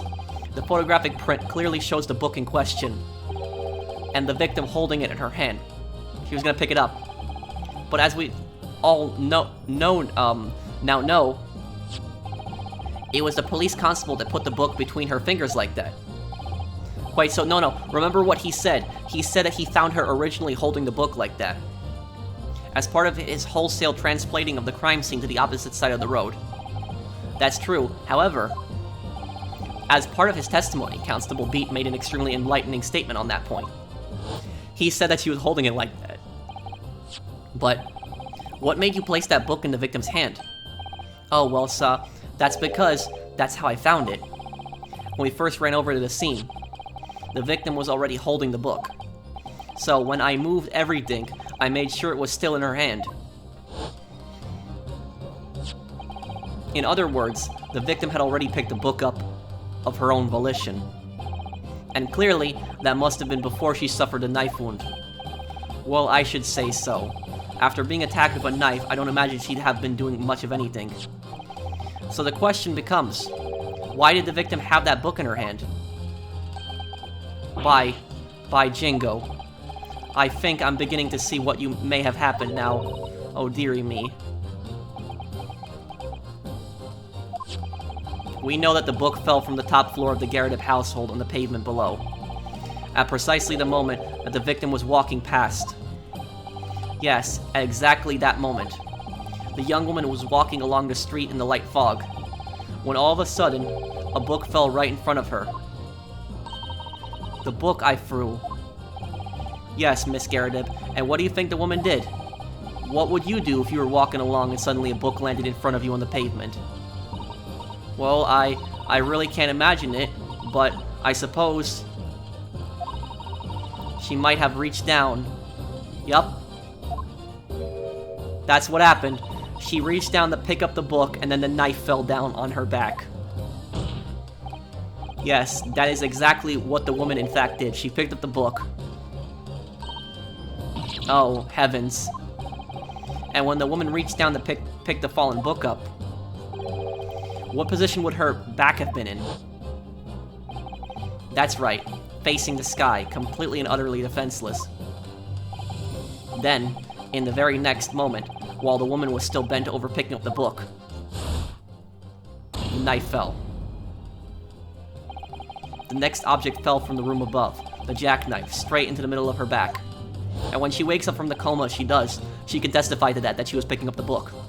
And at the same time, walking by chance directly behind Miss Green, was the defendant, Mr. Sasaki Natsume. Well, I never. It appeared to Mr. Natsume that the woman simply collapsed on the floor, in the dark and the fog. He didn't see the knife falling on her from above. Ah. And from the other direction, the constable and his wife saw no one but the victim and her apparent attacker. So there never was a real culprit to run from the scene in the first place. No, this was nothing more than a series of unlikely events that culminated in an unfortunate accident. And that is the real truth behind the case.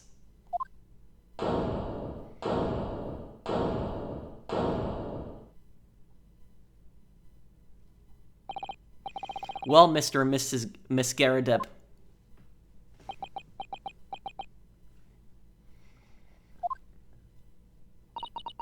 the very first time you showed me that knife, I had my suspicions. I wondered if perhaps it might have been something like that. There, old bean. Poor Miss Garrett.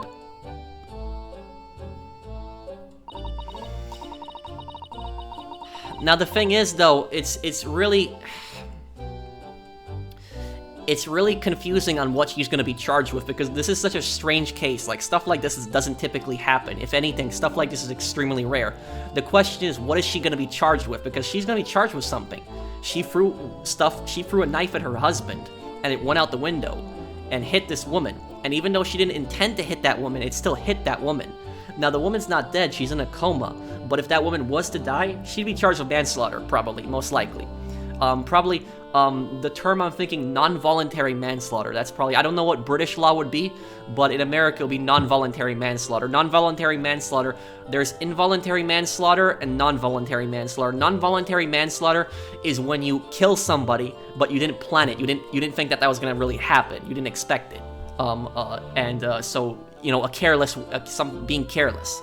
That's basically what it is. And so, you know, if she doesn't die, you know, what could that be? Assault with a deadly weapon? But, you know, at the same time it's not really attempted murder because she didn't plan on murdering anyone. That's what we thought originally it was going to be, but, damn. So I'm curious what's going to happen to her right now. Of course, I never meant for anything of the sort to happen, but it was all my fault, wasn't it?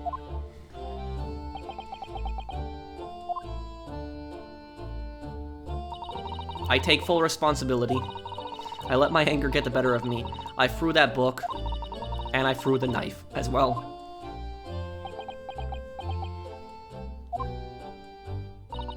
John, dear. It's all right. I know. I'm ever so sorry. Truly. I'm sorry.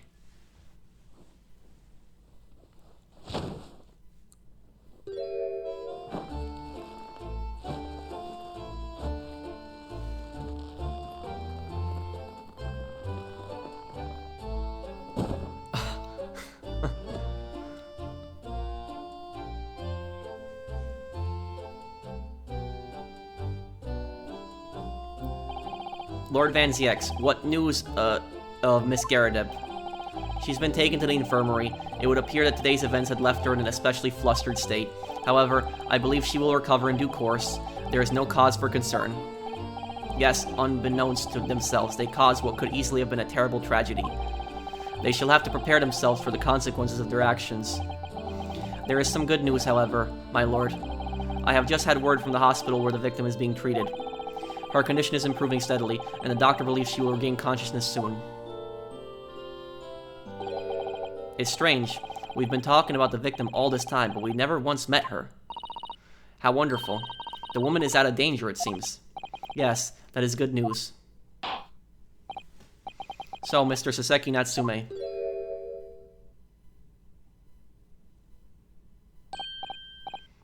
Yes. On behalf of my fellow countrymen, I would like to take this opportunity to beg your pardon, sir. You came from your distant eastern homeland to study our great British culture and have been repaid with immeasurable unkindness. Please accept our heartfelt apologies. Well, at least the judge had the decency to apologize.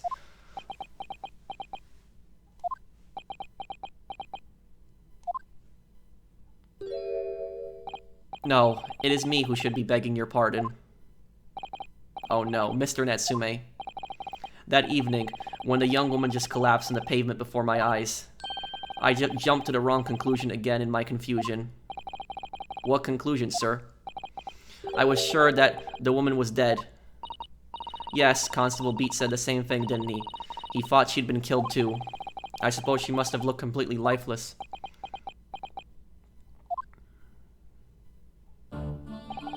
It's been about a year since I arrived in Great Britain now, but I still can't get used to life here. I can't relax. I'm sure there are evil spirits lurking in the fog, like they're haunting me. Poor Saseki's son. His imagination really got the better of him. Yes, poor man. So when it happened, I thought the young woman had been taken by the fog spirits. I should never have dropped my books like that and run away. I should have called for help, for a doctor, for the police. Well, he did, you know, he does have a point. He should have called for the police, but his reaction is understandable. He panicked and he ran. He saw some woman just fall to the ground. He didn't know what was going on. Still, he should have called for help. Instead, I managed to create a rift in the relationship of trust between our two empires. It's not your fault on what ended up happening. And for that, I'm truly sorry.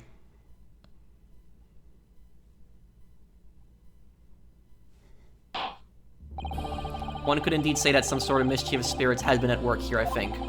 One that created a chain of unfortunate mishaps. We were befooled by the spirit and led to false conclusions. So there was never really a criminal in this case. Can you imagine that? A woman gets stabbed and there was no criminal. How ridiculous is that? We thought that there was a killer all along, or like somebody that tried to kill her, but there was no killer. But thanks to Lord Van Ziex and our young lawyer here from the east, that claim has now been broken and the spirit exorcised. I heartily commend you both. Oh.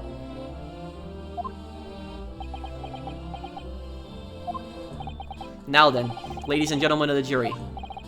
Yes, my lord. In concluding this trial, I must ask one last time for your decision regarding the defendant's culpability. Are you ready to present your findings to the court?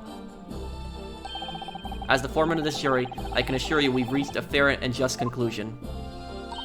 I do declare the truth can be extremely cruel at times. Well, I didn't suspect the woman next to me, that's for sure. Sitting in for the old bean while she's out of action, you know, but I know what her decision would be. You can't replace her on the jury considering you're her husband, the husband of the person that just threw the knife that caused somebody to get stabbed.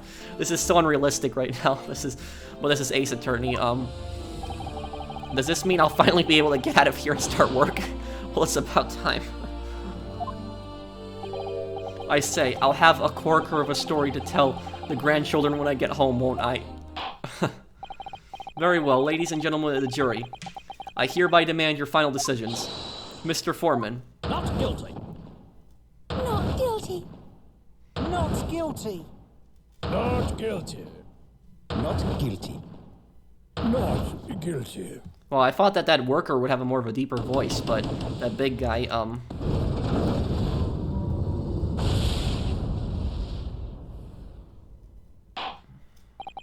Very well. Mr. Saseki Natsume, I hereby pronounce you not guilty. We did it.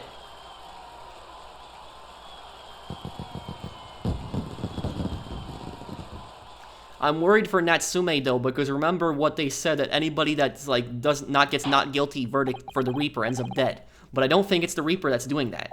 I think that's somebody else. Oh yes, Lord, sir. You are now a free man once more. It is my hope that you will continue to further your education in British culture. And may you never again be brought before me. Oh yes, sir, of course. On my life, I swear I'll never set foot in a courtroom again. I'm transported to tears. Thank you, counsels. Court is adjourned.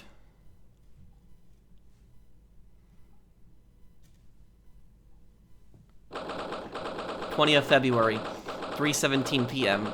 The Old Bailey, defendant's antechamber. Oh, locum. Wait, you mean me? Of course. Is there another locum here? Is there even one? Compared to the original locum student, Mr. Naruhodo Esquire, your name has become rather short, hasn't it? What's wrong with using my actual name? Oh, at last, I'm free. I'm free. Joyful, joyous, jubilant, jubilation. Headily, hearty, happiness, hurrah. Oh, I'm pleased. Mr. Natsume is delighted. Would it be so hard just to say that, then? Locum, you did it. You saved me from the brink. Well, what happened to the poor woman was in no way your fault, after all. I'm just glad everyone can see that now. No, not that. Lovely, loyal, locum lawyer. Yes. I mean, as I said before, I have never got used to life here in Great Britain. Every time I look over my shoulder, I see foreigners. I see towering brick buildings. And from high up windows, I see them looking down on me laughing. Look at that little hunchback. Oh dear, I'm sure it's all in your head, Mr. Natsume. But today, you, locum lawyer, gave my gloom to the boot. You stood firm behind that baronial bench before all those babbling British. You battled to the bitter end, laying bare the baffling truth. And when I behold the blinding fireworks among the beams of the Bailey's roof, I bellowed. Behold the best barrister ever born. Well, that's very flattering, and we're very pleased for you. This has given me a wonderful anecdote to recount my old friends back in Japan. And an anecdote? Is that what's to become of all my hard work? There you are, my dear fellows. I apologize for keeping you waiting. I rose late this morning. Oh, Mr. Sholmes, it was a pleasure to see you. I see I am here not a moment too soon. A disaster has been averted, I'm glad to say. Oh. The trial shall begin presently, Mr. Naruhodo, and I wish you the very best of luck. Trial's over. It just finished. What? No. Then my haste was in vain. Ah, it's you. Herlock Sholmes. Oh, have we met, sir? This is Mr. Natsume, the man you had arrested, Mr. Sholmes. Ah, I see. I failed to recognize you at first. Our previous encounters have taken place in the gloom, either of your bleak lodgings or that prison cell. I simply couldn't place that curious face in the light. Charming. This is all your fault, Herlock Sholmes. You're the reason I had to go through this terrible ordeal. I'm going to give you a piece of my mind. My apologies, sir, but I assure you, I have placed you now. You're the fellow who abandoned that poor young lady and ran off, are you not? Ah. Had she been taken to the hospital more urgently, I feel perhaps she would have regained consciousness by now. Oh. But it was unavoidable, I'm sure. We are but human after all. Anyone would have been shaken by such an experience.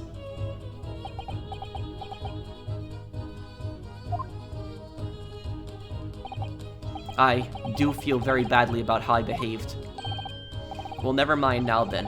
What was it that you wanted to say to me, sir? Nothing. Priceless. Oh, I'm sorry. Really, but... that was quite priceless. Poor Zazeki-san. Still, on the bright side, you've had an extremely entertaining experience without paying a penny. And it would seem you were not even found guilty. But there is no bright side. Whatever do you mean, Mr. Natsume? Even after this, I'm still cursed by the spirits, and now by the Reaper, Lord Van ZX. I have forgotten, you know, what facing the man in court means. Even if you're found not guilty, you're still doomed. It will be alright, Mr. Natsume. If the Reaper appears trying to make trouble, I will protect you. Did she just hit me? With perfectly executed Susato takedown. Much as I like being turned on my head, a bit of warning might be nice next time, Miss Susato.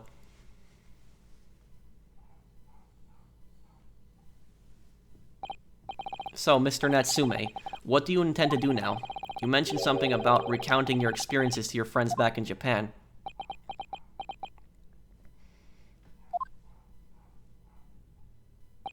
Yes, I intend to return to my homeland soon. Oh. It has already been a year since I arrived here in Great Britain. I visited universities, libraries, bookshops. I've been honored with the tutelage of professors. I've learned so much about the wealth of literature here and the city it has shaped. And I've come to realize that it's my calling to sail home and tell my fellow countrymen about it. That's very touching, Mr. Natsume. Or in perhaps less veiled terms, you wish to withdraw halfway around the world to escape the terror of the Reaper's curse. That's not it at all. The more I learn of literature, the more this strange feeling claws at my insides. I feel compelled to return to my roots and attempt to pen a work of my own. Oh, I see. A work of literature by Sasaki-san. Could it be an interesting read? And what about Miss Susato and yourself, Mr. Naruhodo? Sorry? What about us? Will you return to Japan alongside your mustached compatriot? Why would we? A week has not yet passed since we arrived in London. And only now does it feel as though we have finally found our feet. And you are accommodated in a hotel at present, are you not? That's right, but we need to find lodgings before it bankrupts us. I've calculated we can only afford another 10 nights before our entire budget is exhausted. Well then, you could take my lodgings. Oh? The windowless room? But what it lacks in windows, it more than makes up for with a floor, a ceiling, and walls. Great. And of course, I'd be happy to leave behind the accursed evil spirit. Thank you for that. Oh my, an evil spirit. Oh yes. It tries to suffocate you while you sleep. It's an infallible wake-up call. Well, we'll think about it if that's alright. Perhaps I can offer a more welcome alternative. Would you consider taking lodgings with me? Really? Well, a vacancy has conveniently presented itself. Though it's up in the attic, I might add. Are you sure it isn't just a storage loft? I spoke with the landlady this very morning on the matter of price, and Iris is cleaning the room as we speak. You must come at once. I presume you have no luggage to speak of. Oh, this is simply wonderful. What an honor to be invited to taking lodgings in the Great Detective's office attic. I'm too overcome for words. So suggesting we look elsewhere is out then. Then it's settled. Iris will prepare a welcome dinner this evening. And you must come too, Mr. Natsume, I insist. I don't know what to say, but thank you, and yes. Wonderful. Then I'll go and complete the paperwork of your formal release, Mr. Natsume. It shan't take long. Somebody's happy. Locum. I knew that you wouldn't let me down. I'm truly delighted to have met you here in London. Likewise, Mr. Natsume. It's been a privilege meeting you too. It's a shame that we're going to have to say goodbye so soon. Well, I've come to realize that I belong in Japan, but Locum, we'll meet again one day. Yes, I'm sure. And hopefully by then, I'll be a successful lawyer then. Hopefully by then, I'll be a successful offer. Well, my dear fellow, our carriage appears to have arrived. Shall we go, Mr. Naruhodo? Yes, Mr. Sholmes. I've little doubt that Mr. Natsume will be released in time for dinner this evening. And so, with Sasaki-san's innocence successfully established, we rode with Mr. Sholmes to what was become our new home, 221 Baker Street.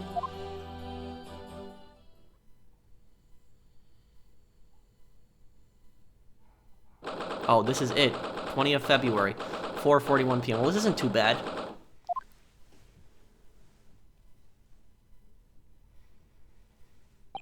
So this is to be our new office, yes. Our office. I rather like the sound of that. Me too. It's simply wonderful, isn't it? I hope you can see this, Kazuma. It's only a small step. But I'd like to think we're getting a little closer to your dream now. So my dear fellows, do you like the place? Oh, what is he wearing? Mr. Sholmes. Yes, thank you so much. It's a delightful room, Mr. Sholmes. I simply adore it. Good. I'm pleased to hear it. Irish and I are delighted to welcome you. I hope everyone's hungry. It's nearly time for dinner. We'll eat as soon as Mr. Natsume arrives. We have a lot to celebrate. I hope he does arrive safely. Irish, you must let me help you. Alright then, Susie. You can be in charge of the salad. Splendid.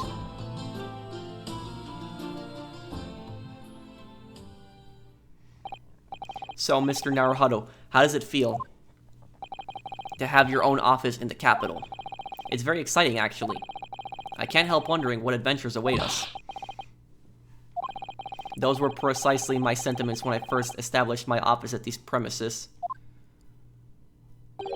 Until I discovered the dark truth about the city of London, that is. Sorry? London is a glorious place full of wonder, opportunity, prosperity, and mirth. But the brightest of lights casts the darkest of shadows.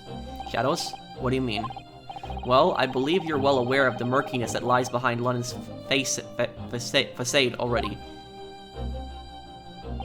So, once again, Mr. Naruhodo,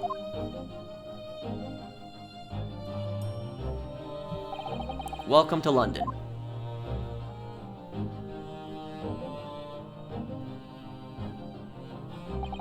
Of course, at the time, I had no idea of the significance of those words Mr. Sholmes so casually spoke, but it wasn't long before my turn came to lift the facade and see the true depth of the murk that lay behind it. And So that's it. I hope nothing happens to Natsume there, because remember, whoever is found not guilty even by the Reaper is, you know, killed. But I don't think Lord Van Zix is murdering the people found not guilty. I think that that's someone else. But we're gonna have to try to figure out exactly who that is. But thank you guys for watching. I had a lot of fun on this part. Wow, 2 hours and like 20 minutes. So thank you guys for watching. Well, that case, we solved everything, we put everything together. It felt just really satisfying when you came to the conclusions, when you figured out the whole knife thing, you caught the constable lying, and when Lord Van Zix actually helped you. That was probably the best moment there. It reminded me a lot of when Edgeworth helped you in Ace Attorney, the original one. So thank you guys for watching. I hope you guys enjoyed this. And now we're going to be on to the 5th case. There's still 6 cases left in this game. So now we're going to be on the 5th case. And there's 2 games apparently in this game. And so this is going to be the final case of the first game. And so this is probably going to be the hardest case so far, the next one coming up. So thank you guys for watching. I'll see you guys on the next one. If you enjoyed the videos, please do drop a like. It does help this series out a lot. I'll see you guys on the next one. Take care, everyone.